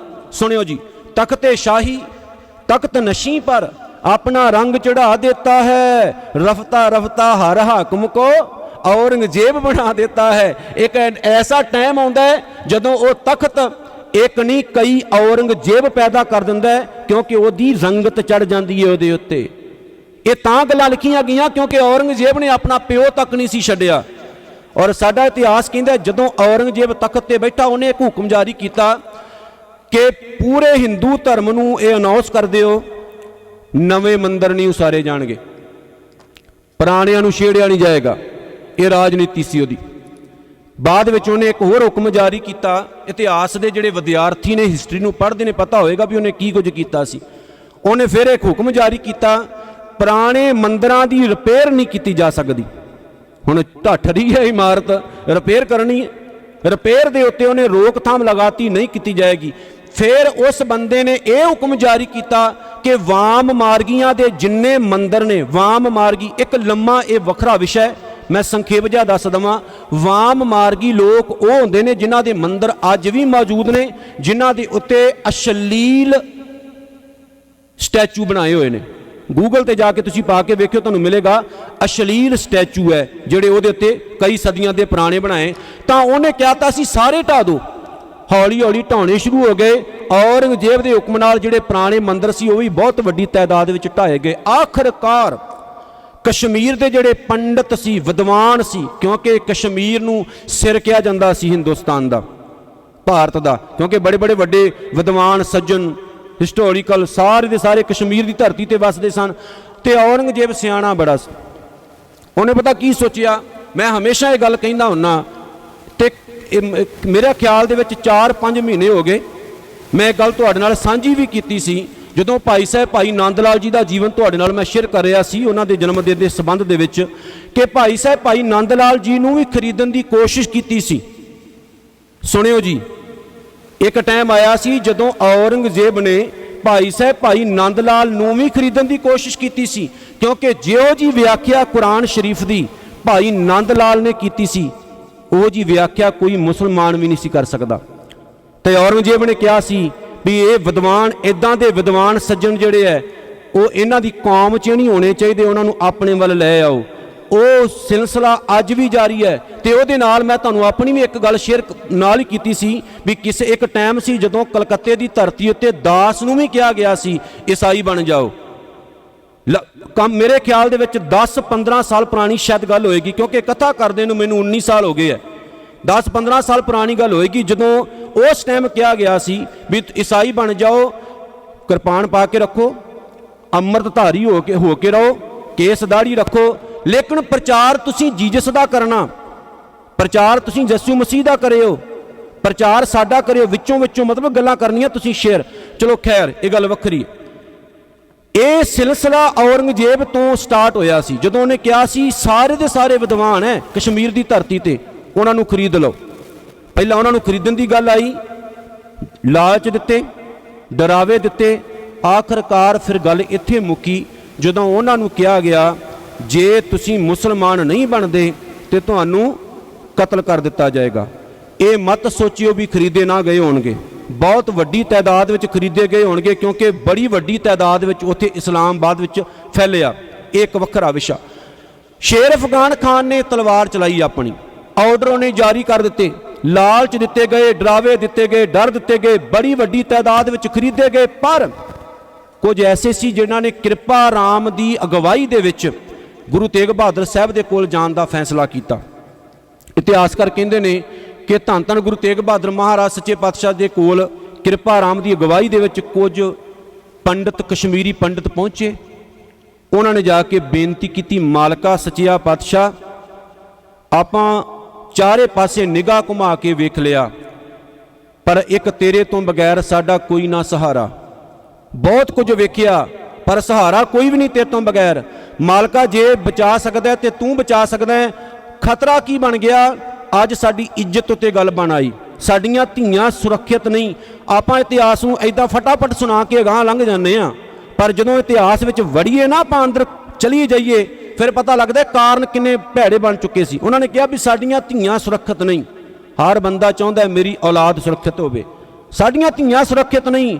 ਜੇ ਸਾਡੇ ਘਰ ਵਿੱਚ ਕੋਈ ਸੋਹਣੀ ਧੀ ਪੈਦਾ ਹੋ ਜਾਏ ਤਾਂ ਆਰਡਰ ਇਹ ਦਿੱਤੇ ਜਾਂਦੇ ਨੇ, ਚੱਕ ਲਿਆਓ, ਲੈ ਜਾਓ। ਧੱਕੇ ਨਾਲ ਨਿਕਾਹ ਕਰ ਦਿੱਤਾ ਜਾਂਦਾ ਹੈ, ਧੱਕੇ ਦੇ ਨਾਲ ਉਹਦਾ ਜੀਵਨ ਬਰਬਾਦ ਕਰ ਦਿੱਤਾ ਜਾਂਦਾ। ਸਾਡੇ ਸਰੀਰ ਤੇ ਪਾਏ ਹੋਏ ਜਨੇਊ ਉਹ ਸੁਰੱਖਿਅਤ ਨਹੀਂ। ਦੂਸਰੀ ਗੱਲ, ਜਨੇਊ ਸਾਡਾ ਧਾਰਮਿਕ ਚਿੰਨ੍ਹ ਹੈ, ਜਿਵੇਂ ਆਪਾਂ ਅੱਜ ਕਿਰਪਾਨ ਪਾ ਕੇ ਰੱਖਦੇ ਹਾਂ, ਸਾਡਾ ਧਾਰਮਿਕ ਚਿੰਨ੍ਹ ਹੈ ਪੰਜ ਕਕਾਰੀ ਵਰਤੀ। ਉਹਨਾਂ ਨੇ ਕਿਹਾ ਸਾਡੇ ਜਨੇਊ ਸੁਰੱਖਿਅਤ ਨਹੀਂ, ਧੱਕੇ ਨਾਲ ਲਾਏ ਜਾ ਰਹੇ ਨੇ। ਇਹ ਝੂਠ ਨਹੀਂ ਹੈ। ਇਤਿਹਾਸਕਾਰ ਕਹਿੰਦੇ ਨੇ ਕਿ ਔਰੰਗਜ਼ੇਬ 1.25 ਮਣ ਜੰਜੇਊ ਲਵਾ ਕੇ ਰੋਟੀ ਖਾਇਆ ਕਰਦਾ ਸੀ। ਕਿੰਨੇ ਲੋਕਾਂ ਨੂੰ ਕਤਲ ਕੀਤਾ ਜਾਂਦਾ ਹੋਵੇਗਾ, ਕਿੰਨੇ ਲੋਕਾਂ ਦੇ ਜੀਵਨ ਬਰਬਾਦ ਕੀਤੇ ਜਾਂਦੇ ਹੋਣਗੇ ਉਸ ਟਾਈਮ। ਉਹਨੇ ਕਿਹਾ ਸਾਡੀਆਂ ਧੀਆਂ ਸੁਰੱਖਿਅਤ ਨਹੀਂ, ਸਾਡੀਆਂ ਪਤਨੀਆਂ ਸੁਰੱਖਿਅਤ ਨਹੀਂ, ਸਾਡੇ ਧਾਰਮਿਕ ਮੰਦਰ ਸੁਰੱਖਿਅਤ ਨਹੀਂ, ਸਾਡੇ ਜਨੇਊ ਸੇਫ ਨਹੀਂ। ਮਾਲਕਾ ਸਾਡੀ ਜ਼ਿੰਦਗੀ ਖਤਰੇ 'ਚ ਪੈ ਗਈ, ਸਾਡਾ ਹੁਣ ਸਰਵਨਾਸ਼ ਹੋਣ ਲੱਗਾ। ਜਿਵੇਂ ਫਾਰਸੀ 'ਚ ਕਹਿੰਦੇ ਨੇ ਨੇਸ ਤੋਂ ਨਾਬੂਦ ਕਰ ਦੇਣਾ, ਕਿਸੇ ਨੂੰ ਨੇਸ ਤੋਂ ਨਾਬੂਦ ਕਰ ਦੇਣਾ। ਸਰਵਨਾਸ਼ ਕਰਨ ਲੱਗੇ ਨੇ, ਸਾਡਾ ਖਤਮ ਕਰਨ ਲੱਗੇ ਨੇ ਸਾਨੂੰ। ਇੱਕ ਤੇਰਾ ਸਹਾਰਾ ਹੈ ਬਾਪੂ, ਤੂੰ ਬਚਾ ਸਕਦਾ ਹੈ। ਗੁਰੂ ਕਲਗੀਆਂ ਵਾਲੇ ਸੱਚੇ ਪਾਤਸ਼ਾਹ ਕੇਵਲ 9 ਸਾਲ ਦੀ ਉਮਰ ਦੇ ਸੀ ਉਸ ਟਾਈਮ, ਜਦੋਂ ਗੁਰੂ ਤੇਗ ਬਹਾਦਰ ਸਾਹਿਬ ਦੇ ਕੋਲ ਰਿਕਵੈਸਟ ਲੈ ਕੇ ਉਹ ਆਏ ਸੀ। ਅਗਲੀ ਗੱਲ ਮੈਂ ਦੱਸ ਦੇਵਾਂ, ਗੁਰੂ ਤੇਗ ਬਹਾਦਰ ਸਾਹਿਬ ਨੇ ਇੱਕ ਬੜੀ ਪਿਆਰੀ ਗੱਲ ਕਹੀ ਸੀ। ਉਹਨਾਂ ਨੇ ਕਿਹਾ ਸੀ ਕਿ ਜਾਓ ਔਰੰਗਜ਼ੇਬ ਨੂੰ ਇਹ ਗੱਲ ਕਹਿ ਦਿਓ ਕਿ ਤੈਨੂੰ ਕਰੋੜਾਂ ਹਿੰਦੂਆਂ ਨੂੰ ਕਤਲ ਕਰਨ ਦੀ ਲੋੜ ਨਹੀਂ, ਤੂੰ ਇਕੱਲੇ ਗੁਰੂ ਤੇਗ ਬਹਾਦਰ ਸਾਹਿਬ ਨੂੰ ਮੁਸਲਮਾਨ ਬਣਾ ਲੈ, ਕਰੋੜਾਂ ਹਿੰਦੂ ਮੁਸਲਮਾਨ ਬਣ ਜਾਣਗੇ। ਇਹ ਗੱਲ ਮੈਂ ਜਦੋਂ ਪੜ੍ਹਦਾ ਨਾ ਇਤਿਹਾਸ ਵਿੱਚ ਤੇ ਕੰਬਣੀ ਛਿੜਦੀ ਅੰਦਰ, ਕਿੱਡੀ ਵੱਡੀ ਗੱਲ ਸੀ। ਕਰੋੜਾਂ ਹਿੰਦੂਆਂ ਨੂੰ ਬਚਾਉਣ ਲਈ ਗੁਰੂ ਤੇਗ ਬਹਾਦਰ ਸਾਹਿਬ ਮੂਹਰੇ ਖੜ ਕੇ ਕਹਿੰਦੇ ਨੇ ਪਹਿਲਾਂ ਛੁਰਾ ਮੇਰੀ ਛਾਤੀ 'ਚ ਮਾਰ, ਪਹਿਲਾਂ ਸੀਸ ਮੇਰਾ ਲਾ, ਪਹਿਲਾਂ ਖੂਨ ਮੇਰਾ ਡੋਲ। ਜੇ ਮੈਂ ਡਰ ਗਿਆ, ਜੇ ਮੈਂ ਇਸਲਾਮ ਕਬੂਲ ਕਰ ਲਿਆ, ਇਹਨਾਂ ਵੱਲ ਤੈਨੂੰ ਜਾਣ ਦੀ ਲੋੜ ਨਹੀਂ, ਸਾਰੇ ਹੀ ਬਣ ਜਾਣਗੇ ਮੁਸਲਮਾਨ। ਪਹਿਲਾਂ ਤੂੰ ਮੈਨੂੰ ਮੁਸਲਮਾਨ ਬਣਾ ਕੇ ਦਿਖਾ। ਉਹਦੇ ਤੱਕ ਪਹੁੰਚਾਈ ਗਈ ਗੱਲ ਔਰੰਗਜ਼ੇਬ ਤੱਕ, ਤਾਂ ਔਰੰਗਜ਼ੇਬ ਨੇ ਉਹ ਹੁਕਮ ਪੜ੍ਹਿਆ ਜੋ ਸਤਿਗੁਰੂ ਨੇ ਭੇਜਿਆ ਸੀ ਵੀ ਪਹਿਲਾਂ ਮੇਰੇ ਨਾਲ ਨਜਿੱਠ ਲੈ, ਇਹਨਾਂ ਗਰੀਬਾਂ ਨੂੰ ਤੂੰ ਛੱਡ ਦੇ। ਔਰੰਗਜ਼ੇਬ ਨੇ ਹੁਣ ਗੁਰੂ ਤੇਗ ਬਹਾਦਰ ਸੱਚੇ ਪਾਤਸ਼ਾਹ ਨੂੰ ਗ੍ਰਿਫਤਾਰ ਕਰਨ ਵਾਸਤੇ ਆਰਡਰ ਜਾਰੀ ਕੀਤੇ, ਤਾਂ ਗੁਰੂ ਤੇਗ ਬਹਾਦਰ ਸਾਹਿਬ ਜੀ ਗ੍ਰਿਫਤਾਰ ਹੋਏ ਆਗਰੇ ਦੀ ਧਰਤੀ ਤੋਂ। ਇੱਥੇ ਦੋ ਗੱਲਾਂ ਕਰਨੀਆਂ ਨੇ, ਵੱਧ ਤੋਂ ਵੱਧ 5 ਮਿੰਟ ਲਾ ਕੇ ਮੈਂ ਸਮਾਪਤੀ ਕਰ ਦੇਣੀ ਹੈ, ਪਰ ਗੱਲ ਬੜੀ ਸੁਣਨ ਵਾਲੀ ਅਖੀਰ ਦੀ। ਗੁਰੂ ਤੇਗ ਬਹਾਦਰ ਸੱਚੇ ਪਾਤਸ਼ਾਹ ਮਹਾਰਾਜ ਆਗਰੇ ਦੀ ਧਰਤੀ ਤੋਂ ਗ੍ਰਿਫਤਾਰ ਹੁੰਦੇ ਨੇ। ਤੇ ਗ੍ਰਿਫਤਾਰ ਪਤਾ ਕਿੱਦਾਂ ਹੁੰਦੇ? ਇਤਿਹਾਸਕਾਰ ਇਹ ਗੱਲ ਲਿਖਦੇ ਹੈ ਕਿ ਔਰੰਗਜ਼ੇਬ ਨੇ ਕਿਹਾ ਸੀ ਜਿਹੜਾ ਗੁਰੂ ਤੇਗ ਬਹਾਦਰ ਸਾਹਿਬ ਨੂੰ ਗ੍ਰਿਫਤਾਰ ਕਰਾਏਗਾ ਉਹਨੂੰ 100 ਮਾਫ ਕਰਨਾ 1000 ਅਸ਼ਰਫੀਆਂ ਦਿੱਤੀਆਂ ਜਾਣਗੀਆਂ। ਇਹ ਗੱਲ ਪ੍ਰੋਫੈਸਰ ਸਾਹਿਬ ਸਿੰਘ ਜੀ ਨੇ 10 ਗੁਰੂ ਸਾਹਿਬਾਨਾਂ ਦਾ ਜਦੋਂ ਜੀਵਨ ਲਿਖਿਆ ਉਹਦੇ ਵਿੱਚ ਉਹਨਾਂ ਨੇ ਐਡ ਕੀਤੀ। ਕਹਿੰਦੇ ਉੱਥੇ ਨਾ ਇੱਕ ਸੈਯਦ ਸੀ, ਉਹਦਾ ਨਾਮ ਹੀ ਉਹਨਾਂ ਨੇ ਲਿਖਿਆ, ਤੇ ਗਰੀਬ ਬੜਾ ਸੀ, ਤੇ ਉਹ ਆਪਣੇ ਦਿਲ ਦੇ ਵਿੱਚ ਇਹ ਅਰਦਾਸ ਕਰਦਾ ਹੈ ਕਿ ਗੁਰੂ ਤੇਗ ਬਹਾਦਰ ਸਾਹਿਬ ਗ੍ਰਿਫਤਾਰ ਤਾਂ ਤੁਸੀਂ ਹੋਣਾ ਹੀ ਹੈ, ਮੇਰੇ ਥਰੂ ਹੋ ਜਾਓ, ਸ਼ਾਇਦ ਮੇਰੀ ਗਰੀਬ ਦੀ ਗਰੀਬੀ ਕੱਟੀ ਜਾਏ। ਤੇ ਦਿਲਾਂ ਦੀਆਂ ਜਾਣਨ ਵਾਲੇ ਮੇਰੇ ਬਾਪੂ ਸੱਚੇ ਪਾਤਸ਼ਾਹ ਇਤਿਹਾਸਕਾਰ ਕਹਿੰਦੇ ਜਿੱਥੇ ਉਹਦਾ ਘਰ ਸੀ ਨਾ ਉਹਦੇ ਲਾਗੇ ਚਾਗੇ ਇੱਕ ਬਾਗ ਸੀ, ਆਗਰੇ ਦੀ ਗੱਲ ਕਰਨ ਲੱਗਾ ਮੈਂ, ਉੱਥੇ ਸਤਿਗੁਰੂ ਗੁਰੂ ਤੇਗ ਬਹਾਦਰ ਸਾਹਿਬ ਜੀ ਜਾ ਕੇ ਠਹਿਰ ਗਏ। ਤੇ ਉਸ ਸੈਯਦ ਦਾ ਪੋਤਰਾ ਬੱਕਰੀਆਂ ਚਾਰ ਰਿਹਾ ਸੀ। ਗੁਰੂ ਤੇਗ ਬਹਾਦਰ ਸਾਹਿਬ ਦੇ ਨਾਲ 5 ਸਿੱਖ ਚੱਲੇ ਸੀ, ਜਿਨ੍ਹਾਂ ਵਿੱਚੋਂ 3 ਸ਼ਹੀਦ ਹੋਏ ਤੇ 2 ਦਿੱਲੀ ਵਿੱਚ ਠਹਿਰ ਗਏ ਸੀ ਸਾਰਾ ਕੁਝ ਹਾਲਾਤ ਦੇਖਣ ਵਾਸਤੇ। ਇਤਿਹਾਸਕਾਰ ਕਹਿੰਦੇ ਨੇ ਕਿ ਉਹਦਾ ਪੋਤਰਾ ਬੱਕਰੀਆਂ ਚਾਰ ਰਿਹਾ ਸੀ ਤੇ ਗੁਰੂ ਤੇਗ ਬਹਾਦਰ ਸਾਹਿਬ ਉਹਦੇ ਪੋਤਰੇ ਨੂੰ ਆਵਾਜ਼ ਮਾਰ ਕੇ ਕਹਿੰਦੇ ਨੇ ਕਾਕਾ ਉਰਾਂ ਆ ਜਰਾ, ਆਵਾਜ਼ ਮਾਰ ਕੇ ਕਹਿੰਦੇ ਨੇ, ਤੇ ਕੁਝ ਪੈਸੇ ਦੇ ਕੇ ਕਹਿੰਦੇ ਨੇ ਕਿ ਦੁਕਾਨ ਤੇ ਜਾ ਕੇ ਕਹੀਂ ਵੀ ਗੁਰੂ ਤੇਗ ਬਹਾਦਰ ਸਾਹਿਬ ਨੇ ਆਹ ਚੀਜ਼ਾਂ ਮੇਰੇ ਕੋਲ ਮੰਗਵਾਈਆਂ ਨੇ, ਖੁਦ ਗ੍ਰਿਫਤਾਰ ਹੋਣ ਵਾਸਤੇ ਉਹਦੇ ਥਰੂ। ਇਤਿਹਾਸਕਾਰ ਕਹਿੰਦੇ ਉਹ ਪੋਤਰੇ ਨੂੰ ਪਤਾ ਲੱਗਾ ਵੀ ਗੁਰੂ ਤੇਗ ਬਹਾਦਰ ਸਾਹਿਬ, ਕਿਉਂਕਿ ਨਾਮ ਬੜਾ ਸੀ ਮਾਲਕ ਸੱਚੇ ਪਾਤਸ਼ਾਹ ਦਾ ਹੁਣ ਤੱਕ, ਉਹ ਆਪਣੇ ਦਾਦੇ ਨੂੰ ਵੀ ਨਾਲ ਲੈ ਆਇਆ ਤੇ ਦਾਦੇ ਨੇ ਇਤਲਾਹ ਜਾ ਕੀਤੀ ਥਾਣੇ। ਉੱਥੋਂ ਸੱਚੇ ਪਾਤਸ਼ਾਹ ਮਹਾਰਾਜ ਨੂੰ ਗ੍ਰਿਫਤਾਰ ਕੀਤਾ ਗਿਆ। ਲੇਕਿਨ ਜਿਸ ਟਾਈਮ ਸੱਚੇ ਪਾਤਸ਼ਾਹ ਗ੍ਰਿਫਤਾਰ ਹੋਏ ਉਹਦਾ ਦਾਦਾ ਇਦਾਂ ਹੱਥ ਜੋੜ ਕੇ ਖੜਾ ਸੀ ਤੇ ਦਿਲ ਵਿੱਚ ਉਹ ਕਹਿ ਰਿਹਾ ਸੀ ਮਾਲਕਾ ਜਾਂਦਾ ਜਾਂਦਾ ਮੇਰੇ ਗਰੀਬ ਦੀ ਗਰੀਬੀ ਕੱਟ ਗਿਓ। ਆਖੋ ਸਤਨਾਮ। ਜਦੋਂ ਵਾਹਿਗੁਰੂ ਕਿਰਪਾ ਕਰਦਾ ਜਾਨੀ ਜਾਣ ਮੇਰਾ ਬਾਪੂ। ਤੇ ਗੁਰੂ ਤੇਗ ਬਹਾਦਰ ਸਾਹਿਬ ਨੇ ਤਾਂ ਰਹਿਮਤਾਂ ਬੜੀਆਂ ਕੀਤੀਆਂ। ਇੱਕ ਇਤਿਹਾਸ ਦੀ ਹੋਰ ਸਾਖੀ ਮੈਂ ਪੜ੍ਹ ਰਿਹਾ ਸੀ ਕਿ ਗੁਰੂ ਤੇਗ ਬਹਾਦਰ ਸਾਹਿਬ ਜਦੋਂ ਚੱਲ ਰਹੇ ਸੀ ਨਾ ਗ੍ਰਿਫਤਾਰ ਹੋਣ ਵਾਸਤੇ, ਪਹਿਲਾਂ ਚੱਲ ਗਏ ਸੀ, ਲੇਕਿਨ ਗੌਰਮੈਂਟ ਨੂੰ ਇਹ ਨਾ ਭੁਲੇਖਾ ਪੈ ਗਿਆ ਵੀ ਗੁਰੂ ਤੇਗ ਬਹਾਦਰ ਸਾਹਿਬ ਆਨੰਦਪੁਰ ਸਾਹਿਬ ਤੋਂ ਬਾਹਰ ਚਲੇ ਗਏ, ਇਹਨਾਂ ਨੇ ਗ੍ਰਿਫਤਾਰ ਨਹੀਂ ਹੋਣਾ। ਇਹ ਤਾਂ ਹੁਕਮ ਜਾਰੀ ਕੀਤਾ ਗਿਆ ਸੀ। ਤਮਧਾਨ ਪਹੁੰਚੇ ਸੀ ਗੁਰੂ ਤੇਗ ਬਹਾਦਰ ਸਾਹਿਬ। ਉੱਥੇ ਗੁਰੂ ਤੇਗ ਬਹਾਦਰ ਸਾਹਿਬ ਦਾ ਇੱਕ ਸਿੱਖ ਬਣਿਆ, ਹਰਿਆਣੇ ਦੀ ਗੱਲ ਹੈ, ਤਮਧਾਨ। ਉਸ ਸਿੱਖ ਦਾ ਨਾਮ ਸੀ ਰਾਮਦੇਵ, ਭਾਈ ਰਾਮਦੇਵ। ਭਾਈ ਰਾਮਦੇਵ ਨੇ ਆਪਣਾ ਸਾਰਾ ਕੰਮਕਾਰ ਛੱਡਿਆ ਤੇ ਜਿੱਥੇ ਜਿੱਥੇ ਗੁਰੂ ਤੇਗ ਬਹਾਦਰ ਸਾਹਿਬ ਜਾਣ ਭਾਈ ਰਾਮਦੇਵ ਜੀ ਪਿੱਛੇ ਪਿੱਛੇ ਜਾਣ। ਇਤਿਹਾਸਕਾਰ ਕਹਿੰਦੇ ਲੰਗਰ ਵਿੱਚ ਬੜੀ ਸੇਵਾ ਕਰਦੇ ਸੀ ਤੇ ਪਾਣੀ ਵਰਤਾਉਣ ਦੀ ਸੇਵਾ ਕਰਦੇ ਸੀ ਭਾਈ ਰਾਮਦੇਵ ਜੀ। ਗੁਰੂ ਤੇਗ ਬਹਾਦਰ ਸਾਹਿਬ ਨੇ ਜਦੋਂ ਉਹਨਾਂ ਨੇ ਵੇਖਣਾ ਨੇ ਪਾਣੀ ਵਰਤਾਈ ਜਾਣਾ ਸੇਵਾ ਹੁੰਦੀ ਹੈ। ਪਰ ਇਤਿਹਾਸਕਾਰ ਕਹਿੰਦੇ ਜੇ ਸੇਵਾ ਦਿਲ ਤੋਂ ਕੀਤੀ ਜਾਏ ਕਲਗੀਆਂ ਵਾਲਾ ਤਦ ਕਬੂਲ ਕਰਦਾ ਹੈ, ਤੇ ਜੇ ਸੇਵਾ ਖੋਟ ਰੱਖ ਕੇ ਕੀਤੀ ਜਾਏ ਤੇ ਬਾਪੂ ਨੂੰ ਪਤਾ ਹੈ ਖੋਟਾਂ ਸਾਰੀਆਂ ਦਾ। ਕਿਉਂਕਿ ਗੁਰੂ ਨਾਨਕ ਸਾਹਿਬ ਕਹਿ ਗਏ ਨੇ ਜਪਜੀ ਸਾਹਿਬ ਵਿੱਚ, ਕੱਚ ਪਕਾਈ, ਕੌਣ ਕੱਚਾ ਕੌਣ ਪੱਕਾ। ਸੁਣਿਓ ਜੀ, ਕੱਚ ਪਕਾਈ ਉਥੇ ਪਾਏ, ਕਿੱਥੇ ਜੀ ਭਲਾ? ਗੁਰੂ ਦੀ ਹਜ਼ੂਰੀ 'ਚ। ਨਾਨਕ ਗਿਆ ਜਾਪੈ ਜਾਏ।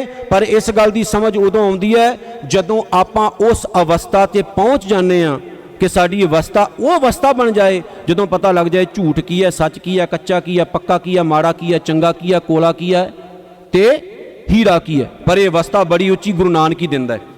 ਆਪਾਂ ਆ ਜਾਂਦੇ ਭਾਈ ਰਾਮਦੇਵ ਨੂੰ ਜਦੋਂ ਵੇਖਣਾ ਸੇਵਾ ਕਰੀ ਜਾਣੀ, ਪਾਣੀ ਇੰਨਾ ਵਰਤਾਉਣਾ ਕਿ ਗੁਰੂ ਤੇਗ ਬਹਾਦਰ ਸਾਹਿਬ ਨੇ ਇੱਕ ਦਿਨ ਕੋਲ ਬੁਲਾ ਕੇ ਭਾਈ ਰਾਮਦੇਵ ਸਾਹਿਬ ਨੂੰ ਜੱਫੀ ਪਾਈ ਤੇ ਪਿਆਰ ਨਾਲ ਮੱਥਾ ਚੁੰਮ ਕੇ ਮਾਲਕ ਨੇ ਕੀ ਕਿਹਾ? ਕਹਿੰਦੇ ਤੇਰਾ ਨਾਮ? ਕਹਿੰਦੇ ਜੀ ਰਾਮਦੇਵ। ਤੇਰਾ ਨਾਮ ਕੀ ਹੈ? ਰਾਮਦੇਵ। ਸਤਿਗੁਰੂ ਕਹਿੰਦੇ ਤੇਰਾ ਨਾਮ ਗਲਤ ਹੈ। ਹੱਸ ਕੇ ਮਾਲਕ ਕਹਿੰਦੇ ਤੇਰਾ ਨਾਮ ਗਲਤ ਹੈ। ਕਹਿੰਦੇ ਮਾਲਕ ਤੁਸੀਂ ਆਪ ਹੀ ਕਿਰਪਾ ਕਰਦੇ ਹੋ। ਕਹਿੰਦੇ ਮੈਨੂੰ ਲੱਗਦਾ ਵੀ ਤੇਰਾ ਨਾਮ ਭਾਈ ਮੀਹਾਂ ਰੱਖ ਦੇਣਾ ਚਾਹੀਦਾ। ਆਖੋ ਸਤਨਾਮ। ਅੱਜ ਤੱਕ ਉਹਨਾਂ ਨੂੰ ਮੰਨਣ ਵਾਲੇ ਤੇ ਉਹਨਾਂ ਨੂੰ ਪਿਆਰ ਕਰਨ ਵਾਲੇ ਜਿਹੜੇ ਨੇ ਉਹ ਭਾਈ ਮੀਹਾਂ ਦੇ ਨਾਮ ਨਾਲ ਯਾਦ ਕੀਤੇ ਜਾਂਦੇ ਨੇ ਜਦੋਂ ਗੁਰੂ ਤੇਗ ਬਹਾਦਰ ਸਾਹਿਬ ਨੇ ਕਿਰਪਾ ਕੀਤੀ। ਤੇ ਨਾਲ ਦੀ ਨਾਲ ਇਹ ਵੀ ਦੱਸ ਦਿੱਤਾ ਕਿ ਸੇਵਾ ਕਰਨ ਵਾਲਿਓ ਤੁਹਾਡੀ ਸੇਵਾ ਗੁਰੂ ਨਾਨਕ ਦੇ ਘਰ ਵਿੱਚ ਪ੍ਰਵਾਨ ਹੈ, ਦੱਸਣ ਦੀ ਲੋੜ ਨਹੀਂ। ਜਿਵੇਂ ਪਿਛਲੇ ਵੀਕ ਕਿਹਾ ਸੀ ਕਿ ਗੁਲਾਬ ਦੇ ਫੁੱਲ ਨੂੰ ਦੱਸਣ ਦੀ ਲੋੜ ਨਹੀਂ ਪੈਂਦੀ ਕਿ ਤੂੰ ਗੁਲਾਬ ਦਾ ਫੁੱਲ ਹੈ, ਉਹਦੀ ਖੁਸ਼ਬੂ ਦੱਸ ਦਿੰਦੀ ਹੈ ਵੀ ਇਹ ਗੁਲਾਬ ਦਾ ਫੁੱਲ ਹੈ। ਗੁਰੂ ਤੇਗ ਬਹਾਦਰ ਸਾਹਿਬ ਨੇ ਕਿਹਾ ਵੀ ਤੇਰੀ ਸੇਵਾ ਪ੍ਰਵਾਨ ਹੈ, ਤੈਨੂੰ ਦੱਸਣ ਦੀ ਲੋੜ ਨਹੀਂ, ਗੁਰੂ ਜਾਣੀ ਜਾਣ ਹੈ, ਦਿਲ ਤੋਂ ਜਾਣਦਾ ਹੈ। ਤੇ ਜਦੋਂ ਗੁਰੂ ਦਇਆਲ ਹੋ ਗਿਆ ਜੱਫੀ ਪਾ ਕੇ ਮੱਥਾ ਚੁੰਮ ਕੇ ਸਿਰ ਤੇ ਹੱਥ ਫੇਰ ਕੇ ਕਹੇਗਾ ਸਿੱਖਾ ਤੇਰਾ ਜੀਵਨ ਸਫਲ ਹੈ। ਆਖੋ ਸਤਨਾਮ। ਸਤਿਗੁਰੂ ਜੀ ਗ੍ਰਿਫਤਾਰ ਹੋਏ। ਔਰੰਗਜ਼ੇਬ ਨੂੰ ਪਤਾ ਲੱਗਾ ਤਾਂ ਉਹਨੇ ਪਹਿਲਾਂ ਇਹ ਹੁਕਮ ਜਾਰੀ ਕੀਤਾ ਕਿ ਕਤਲ ਨਾ ਕਰਿਓ, ਪੂਰੀ ਕੋਸ਼ਿਸ਼ ਕਰੋ ਕਿ ਗੁਰੂ ਤੇਗ ਬਹਾਦਰ ਸਾਹਿਬ ਤੇ ਉਹਨਾਂ ਦੇ ਸਿੱਖਾਂ ਨੂੰ 5 ਸਿੱਖ ਨਾਲ ਗ੍ਰਿਫਤਾਰ ਹੋਏ ਸੀ ਪਰ 3 ਸ਼ਹੀਦ ਹੋਏ, 2 ਦਿੱਲੀ ਵਿੱਚ ਟਿਕੇ ਰਹੇ। ਫਿਰ ਤਾਂ ਮੈਂ ਦੁਹਰਾਇਆ ਇਤਿਹਾਸ ਇਹ ਗੱਲ ਦੱਸਦਾ। ਇਤਿਹਾਸ ਕਹਿੰਦਾ ਔਰੰਗਜ਼ੇਬ ਨੇ ਕਿਹਾ ਪੂਰੀ ਕੋਸ਼ਿਸ਼ ਕਰਿਓ, ਲਾਲਚ ਦੇ ਕੇ, ਸਭ ਤੋਂ ਪਹਿਲਾਂ ਲਾਲਚ ਹੀ ਆਉਂਦਾ ਹੈ, ਲਾਲਚ ਦੇ ਕੇ ਡਰਾਵੇ ਦੇ ਕੇ ਇਹਨਾਂ ਦਾ ਧਰਮ ਚੇਂਜ ਕਰਾ ਦਿਓ। ਗੁਰੂ ਤੇਗ ਬਹਾਦਰ ਸਾਹਿਬ ਨੂੰ ਕਈ ਕਸ਼ਟ ਦਿੱਤੇ, ਭੁੱਖੇ ਰੱਖਿਆ ਗਿਆ, ਬੜੇ ਕਸ਼ਟ। ਇੱਕ ਮੈਂ ਦੱਸ ਦੇਵਾਂ ਗੁਰਮੁਖੋ, ਤਸਵੀਰਾਂ ਤੁਸੀਂ ਦੇਖੀਆਂ ਹੋਣਗੀਆਂ ਭਾਵੇਂ ਕਿ ਉਹ ਫੇਕ ਹੈ ਪਰ ਉਹਦੇ ਵਿੱਚ ਮੈਂ ਤੁਹਾਨੂੰ ਦੱਸ ਦਿੰਦਾ ਗੁਰੂ ਤੇਗ ਬਹਾਦਰ ਸਾਹਿਬ ਲਈ ਇੱਕ ਵਿਸ਼ੇਸ਼ ਤੌਰ ਤੇ ਪਿੰਜਰਾ ਬਣਾਇਆ ਗਿਆ ਸੀ। ਵਿਸ਼ੇਸ਼ ਤੌਰ ਤੇ ਪਿੰਜਰਾ ਬਣਾਇਆ ਗਿਆ ਸੀ। ਪਤਾ ਕਿੱਦਾਂ ਦਾ? ਜਿਹਦੇ ਵਿੱਚ ਬੰਦਾ ਹਿੱਲ ਨਹੀਂ ਸੀ ਸਕਦਾ, ਪਾਸੇ ਨਹੀਂ ਸੀ ਮਾਰ ਸਕਦਾ, ਜਿਹਦੇ ਵਿੱਚ ਬੰਦਾ ਖਲੋ ਨਹੀਂ ਸੀ ਸਕਦਾ, ਜਿਹਦੇ ਵਿੱਚ ਬੰਦਾ ਬਹਿ ਨਹੀਂ ਸੀ ਸਕਦਾ। ਐਦਾਂ ਦਾ ਪਿੰਜਰਾ। ਉੱਪਰ ਵੀ ਸੂਲਾਂ, ਜਿੱਥੇ ਬਹਿਣਾ ਉੱਥੇ ਵੀ, ਆਸੇ ਪਾਸੇ ਵੀ। ਇਤਿਹਾਸਕਾਰ ਕਹਿੰਦੇ ਪਿੰਜਰਾ ਵਿਸ਼ੇਸ਼ ਤੌਰ ਤੇ ਤਿਆਰ ਕੀਤਾ ਗਿਆ। ਗੁਰੂ ਤੇਗ ਬਹਾਦਰ ਸਾਹਿਬ ਕੋਈ ਮਾਮੂਲੀ ਸ਼ਖਸੀਅਤ ਨਹੀਂ ਸੀ। ਉਹਨਾਂ ਕੱਲਿਆਂ ਨੂੰ ਇਸਲਾਮ ਦੇ ਦਾਇਰੇ ਵਿੱਚ ਲਿਆ ਕੇ ਔਰੰਗਜ਼ੇਬ ਪੂਰੇ ਭਾਰਤ ਨੂੰ ਮੁਸਲਮਾਨ ਬਣਾਉਣ ਦੀ ਤਮੰਨਾ ਪੈਦਾ ਕਰ ਚੁੱਕਾ ਸੀ। ਉਹਨੇ ਕਿਹਾ ਦੋ ਦੁੱਖ ਜਿੰਨੇ ਦਿੱਤੇ ਜਾਂਦੇ ਨੇ, ਜਦੋਂ ਇੰਨਾ ਦੁੱਖ ਦਿੱਤਾ ਜਾਏਗਾ ਬੰਦਾ ਹਾਰ ਮੰਨ ਜਾਏਗਾ, ਨਾ ਖਲੋ ਸਕੇ ਨਾ ਬਹਿ ਸਕੇ। ਅਵਸਥਾ ਦੇਖਿਓ, ਆਪਾਂ ਇਦਾਂ ਕਰਕੇ ਦੇਖੋ ਗੋਡੇ ਸਿੱਧੇ ਹੁੰਦੇ ਨੇ ਜੋ ਆਪਾਂ ਖਲੋਨੇ, ਤੇ ਗੁਰੂ ਤੇਗ ਬਹਾਦਰ ਸਾਹਿਬ ਨੂੰ ਜਦੋਂ ਖੜਾ ਕੀਤਾ ਗਿਆ ਤੇ ਗੋਡੇ ਟੇਢੇ ਸੀ, ਗੋਡੇ ਅੰਦਰ ਸੀ ਮਾਲਕ ਦੇ, ਨਾ ਖਲੋ ਸਕਣ, ਨਾ ਬਹਿ ਸਕਣ, ਨਾ ਹਿਲ ਜੁਲ ਸਕਣ। ਇੰਨੇ ਦੁੱਖ। ਫਿਰ ਭੁੱਖੇ ਰੱਖਿਆ ਗਿਆ, ਪਾਣੀ ਤੱਕ ਨਾ ਦਿੱਤਾ ਗਿਆ, ਅੱਤ ਦੇ ਤਸੀਹੇ ਦਿੱਤੇ ਗਏ। ਆਖਰਕਾਰ ਗੁਰੂ ਤੇਗ ਬਹਾਦਰ ਸਾਹਿਬ ਦਾ ਸੰਦੇਸ਼ ਔਰੰਗਜ਼ੇਬ ਤੱਕ ਪਹੁੰਚਾਇਆ ਗਿਆ। ਇਤਿਹਾਸਕਾਰ ਕਹਿੰਦੇ ਔਰੰਗਜ਼ੇਬ ਵੀ ਹੁਣ ਤੱਕ ਆ ਚੁੱਕਾ ਸੀ ਤਾਂ ਔਰੰਗਜ਼ੇਬ ਨੇ ਅਗਲਾ ਪਤਾ ਹੁਕਮ ਕੀ ਜਾਰੀ ਕੀਤਾ ਸੀ? ਬਹੁਤ ਖਤਰਨਾਕ ਉਹਦਾ ਹੁਕਮ ਸੀ। ਉਹਨੇ ਕਿਹਾ ਕਿ ਗੁਰੂ ਤੇਗ ਬਹਾਦਰ ਸਾਹਿਬ ਸੱਚੇ ਪਾਤਸ਼ਾਹ ਨੂੰ, ਕਿਉਂਕਿ ਆਪਾਂ ਤਾਂ ਇਹੀ ਸ਼ਬਦ ਵਰਤਨੇ ਨੇ, ਉਹ ਕੀ ਸ਼ਬਦ ਵਰਤਦਾ ਹੈ ਪਤਾ ਨਹੀਂ। ਉਹ ਕਹਿੰਦੇ ਗੁਰੂ ਤੇਗ ਬਹਾਦਰ ਸਾਹਿਬ ਨੂੰ ਸ਼ਹੀਦ ਕਰ ਦਿਓ, ਸ਼ਹੀਦ ਕਰਨ ਤੋਂ ਪਹਿਲਾਂ ਇਹਨਾਂ ਦੇ ਸਿੱਖਾਂ ਨੂੰ ਤਸੀਹੇ ਦਿਓ, ਫਿਰ ਗੁਰੂ ਤੇਗ ਬਹਾਦਰ ਸਾਹਿਬ ਨੂੰ ਸ਼ਹੀਦ ਕਰੋ, ਤੇ ਸ਼ਹੀਦ ਕਰਨ ਤੋਂ ਬਾਅਦ ਇਹਨਾਂ ਦੇ ਟੋਟੇ ਕਰੋ, इन्हां दे शरीर दे कई टोटे करो ते दिल्ली दे जिन्ने दरवाजे ने उन्हां सारियां दरवाजियां उत्ते गुरु तेग बहादुर साहब दे शरीर दा एक एक टोटा जिहड़ा वो टंग दिओ तां कि लोकां नूं पता लग जाए औरंगजेब दे नाल खैना कोई माड़ी मोटी गल नहीं। गुरु तेग बहादुर साहब नूं ये गल मिल चुकी सी। इतिहासकार कहंदे ने गुरु तेग बहादुर साहब नूं डराउण दे लई भाई साहब भाई मती दास नूं खड़ा किया गया। चांदनी चौंक है अज जिथे सीसगंज गुरुद्वारा साहब है ना, ये सीसगंज गुरुद्वारा साहब 1790 दे विच भाई साहब भाई बगेल सिंह करोड़ सिंघीए ने तैयार करवाया सी। सीसगंज ते रकाबगंज गुरुद्वारा साहब पहली बार उन्होंने तैयार करवाया सी। जिथे अज सीसगंज स्थान है उत्थे सामने चांदनी चौंक है। चांदनी चौंक दे विच उन्होंने थंम वड्डे वड्डे गड्डे लकड़ां बना के जड़ियां हिल जुल ना सकन ਉਹਦੇ ਵਿੱਚ ਭਾਈ ਸਾਹਿਬ ਭਾਈ ਮਤੀ ਦਾਸ ਨੂੰ ਖੜਾ ਕੀਤਾ ਗਿਆ। ਭਾਈ ਸਾਹਿਬ ਭਾਈ ਮਤੀ ਦਾਸ ਨੂੰ ਖੜਾ ਕਰਕੇ ਉਹਨਾਂ ਦੇ ਸਰੀਰ ਦੇ ਸਾਰੇ ਕੱਪੜੇ ਉਤਾਰ ਦਿੱਤੇ ਗਏ। ਬਾਅਦ ਵਿੱਚ ਉਹਨਾਂ ਦੀਆਂ ਬਾਹਾਂ ਬੰਨੀਆਂ ਗਈਆਂ ਉਹ ਥੰਮੀਆਂ ਦੇ ਨਾਲ। ਹੁਣ ਗੁਰਮੁਖ ਪਿਆਰਿਓ, ਇਹ ਮਤ ਸੋਚਿਓ ਵੀ ਸਾਡਾ ਇਤਿਹਾਸ ਝੂਠ ਹੈ। ਸਾਡੇ ਇਤਿਹਾਸ ਦੀ ਇੱਕ ਇੱਕ ਗੱਲ ਸੱਚ ਹੈ, ਇਹ 'ਚ ਕੋਈ ਮਿਰਚ ਮਸਾਲਾ ਨਹੀਂ, ਹਰ ਗੱਲ ਸਹੀ ਹੈ। थोड़ी जी अपनी बुद्धि उत्थे लै जिओ, सोच उत्थे लै जिओ, निगाह उत्थे लै जिओ। जदों हज़ारां दी गिनती च लोग इकट्ठे होए होणगे ते दो थम्मियां दे नाल भाई साहब भाई मती दास दा जिहड़ियां बाहां ने वो बंधियां गईयां होणगीਆਂ। भाई साहब भाई मती दास दीयां लत्तां दोनों पासे बंध दित्तियां गईयां होणगीਆਂ। भाई साहब भाई मती दास दी दस्तार उतार दित्ती गई। दो जलाद इकट्ठे होए, एक सज्जे एक खब्बे, एक पिछले पासे एक मूहरले पासे, ते उन्होंने एक आरा फड़िया ते आरे नूं दो जाने चला सकते सी। वड्डा आरा सी। चक के आरा भाई मती दास दे सिर दे उत्ते रखिया गया। भाई मती दास दे सामने काजी खड़ा हो गया। काजी ये गल कहंदा है अजे भी तेरे कोल टाइम है, मन जा। वो कहंदे नहीं, ऐसा नहीं हो सकता। वो कहंदे फिर दस तेनू आखिरी टाइम तेनू चाहिदा की है, तेरी कोई तमन्ना है? वो कहंदे बस एक कि मेरे सतगुरु गुरु तेग बहादुर साहब नूं इत्थे मेरे सामने लै आओ, उन्हां दा पिंजरा मेरे सामने लै आओ जदों कि सतगुरु नूं काल कोठरी 'च कैद किया गया होवेगा। सतगुरु सच्चे पातशाह महाराज नूं उत्थे लिआंदा गया, सामने पिंजरे 'च खड़ा किया गया ते मालक दीयां अखां दे नाल अखां भाई मती दास दीयां गुरमुखों मिलियां होणगीਆਂ। रूह नाल रूह दा मेल होया होवेगा, शब्दां नाल शब्दां दा मेल होया होवेगा। ते भाई साहब भाई मती दास ने अखां झुकाईयां होणगीਆਂ क्योंकि हाथ जोड़ नहीं सी हो सकदे, बन्ने होए सी, पैर जोड़ नहीं सी सकदे, बन्ने होए सी। ते सच्चे पातशाह दे चरणां दे विच सीस नवा, पलकां झुका। उन्होंने आग्ञा मंगी, मालका सिक्खी केसां सुवासां नाल निभ जाए। अपरदास विच रोजाना किने जिन्ना सिंघां सिंघणियां ने धर्म हेत सीस दिते, बंद बंद कटाए, खोपरियां लोहाइयां, चरखियां ते चढ़े, आरियां नाल चराए गए। जदों पढ़िया ना परदास विच दिल दे अंदर जाना चाहिए, जिवें खून घुमदा ना साडी दिल दीयां नाड़ियां 'च, इदां इतिहास खून बन के घूमना चाहिए जदों पढ़दे आपां। जिन्ना सिंघां सिंघणियां ने धर्म हेत सीस दिते, बंद बंद कटाए, खोपरियां लोहाइयां, चरखियां ते चढ़े, आरियां नाल चराए गए। लेकिन अखीर च गल लिख दी गई, सिक्खी केसां सुआसां नाल निभाई। ते बड़ी कमाल की गल लिखी, धर्म नहीं आ रहा, तिन्हां दी कमाई का ध्यान धर के खालसा जी साहिब बोलो जी। बस आपां वाहिगुरू कहना हुंदा कि सच्चा पातशाह साडे अंदर भी लाग लग जाए। ते भाई साहब भाई मती दास नूं शहीद करन लई जलादां नूं काजी ने इशारा किया। बड़ी वड्डी गल है गुरमुखो, कदे माड़ा मोटा प्याज कटना होवे ते उंगल नूं लग जाए ना, करद नाइफ लग जाए, बड़ा दुख हुंदा है। भाई मती दास दे सिर ते आरा रखिया, काजी ने हुक्म जारी किया, आरे नाल दो फाड़ कर दिता जाए इन्हां दा शरीर। इतिहासकार पता की कहंदे ने कि भाई साहब भाई मती दास दा शरीर चीरना शुरू किया उन्होंने। किद्दां चीरिया होएगा, किद्दां वो आरा हौली हौली चीरदा चीरदा उन्हां दे नक तक पहुँचिया, उन्हां दे मूँह तक पहुँचिया, उन्हां दी गर्दन नूं दोफाड़ किया, उन्हां दी छाती नूं दोफाड़ किया। किवें पूरा शरीर चीर के आरे ने दोफाड़ करके अद्धा उस पासे ते अद्धा उस पासे कर दिता होएगा। आखो सतनाम। पर वो गुरु दे प्यारा सिख भाई साहब भाई मती दास जिदे खून नाल पूरा चांदनी चौंक लिबड़ गया। लेकिन जांदा जांदा भाई मती दास कह गया, जिन्नी नाम ते आया। आपां तां उच्ची थोड़ा जिहा पढ़ना गुरमुखो, शहीदी तां उन्हां ने दित्ती, तुसीं कृपा करियो, पढ़ियो जी। जिन्नी नाम ते आया गए मशक्कत, नानक ते मुख उजले। इदां ही सेम भाई साहब भाई सती दास नूं जिउंदियां जी रूह च लपेट के अग लगा के शहीद किया गया। उत्थे 1975 ਵਿੱਚ शहीद किया गया सी भाई साहब भाई मती दास नूं रूह च लपेट के जिउंदियां साड़िया गया।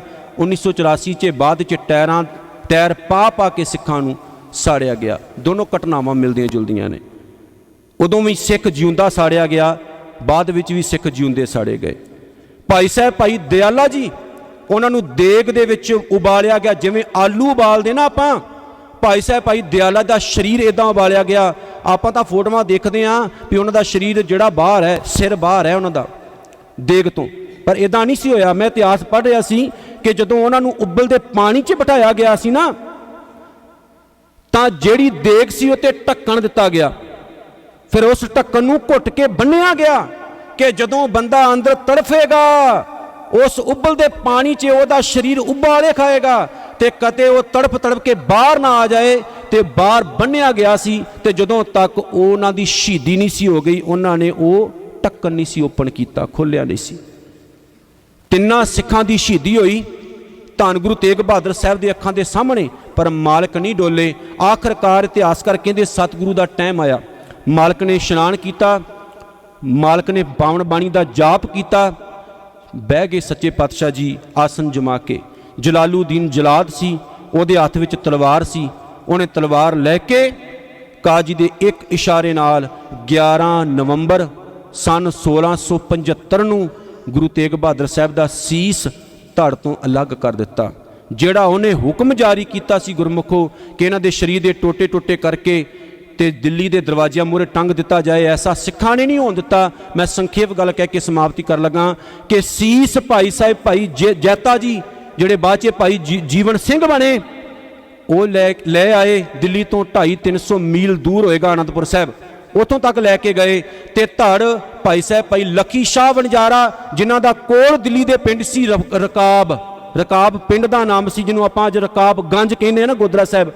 रकाब पिंड विच उन्हां दी वड्डी हवेली सी ते उत्थे वो लैके अपने गड्डियां विच रख के उत्थे उन्होंने हवेली विच रख के हवेली दे समेत सतगुरु दे धड़ दा संस्कार किया। गुरमुखो हुण थोड़े जिहा सोचियो किड्डी वड्डी शख्सियत मालक सच्चे पातशाह 250-300 मील परां सतगुरु दे सीस दा संस्कार सीसगंज हो रहा आनंदपुर च, ते दिल्ली दे विच रकाब पिंड दे विच भाई लकी शाह वणजारे दे घर दे विच गुरु तेग बहादुर साहब के धड़ का संस्कार हो रहा है। तां ही तां आख्या जाता है धन गुरु तेग बहादुर धर्म दी चादर। वो मेरे मालक सच्चे पातशाह अपना खून डोल के अपना सीस दे के अपनी कुर्बानी करके एक दुनिया के वड्डे धर्म नूं बचा गए। उन्हां दे मंदिरां नूं, उन्हां दे धार्मिक चिन्हां नूं, उन्हां दी धार्मिक शख्सियत नूं बचा गए सच्चे पातशाह महाराज। बस गुरमुखो आपां बेनती ही करनी है सच्चे पातशाह के चरणों च कि मालका कृपा करी अपने चरणों च जोड़ी रखी। हर को नाम सदा सुखदाई, जां को सिमरिया जां मल उदरियो, गण काहूं गत पाई। अपने वर्गे बना लवी।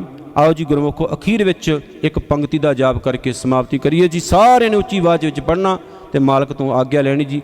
नाम मिले तां जीवा, नानक नाम मिले तां जीवा, नाम मिले तां जीवा, नानक नाम मिले तां जीवा, नाम मिले तां।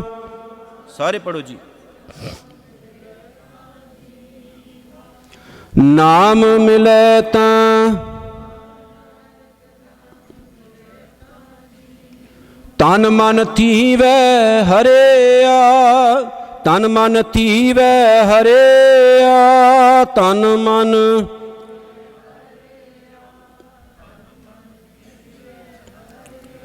नाम मिले तां जीवा, नानक नाम मिले तां जीवा, नाम मिले तां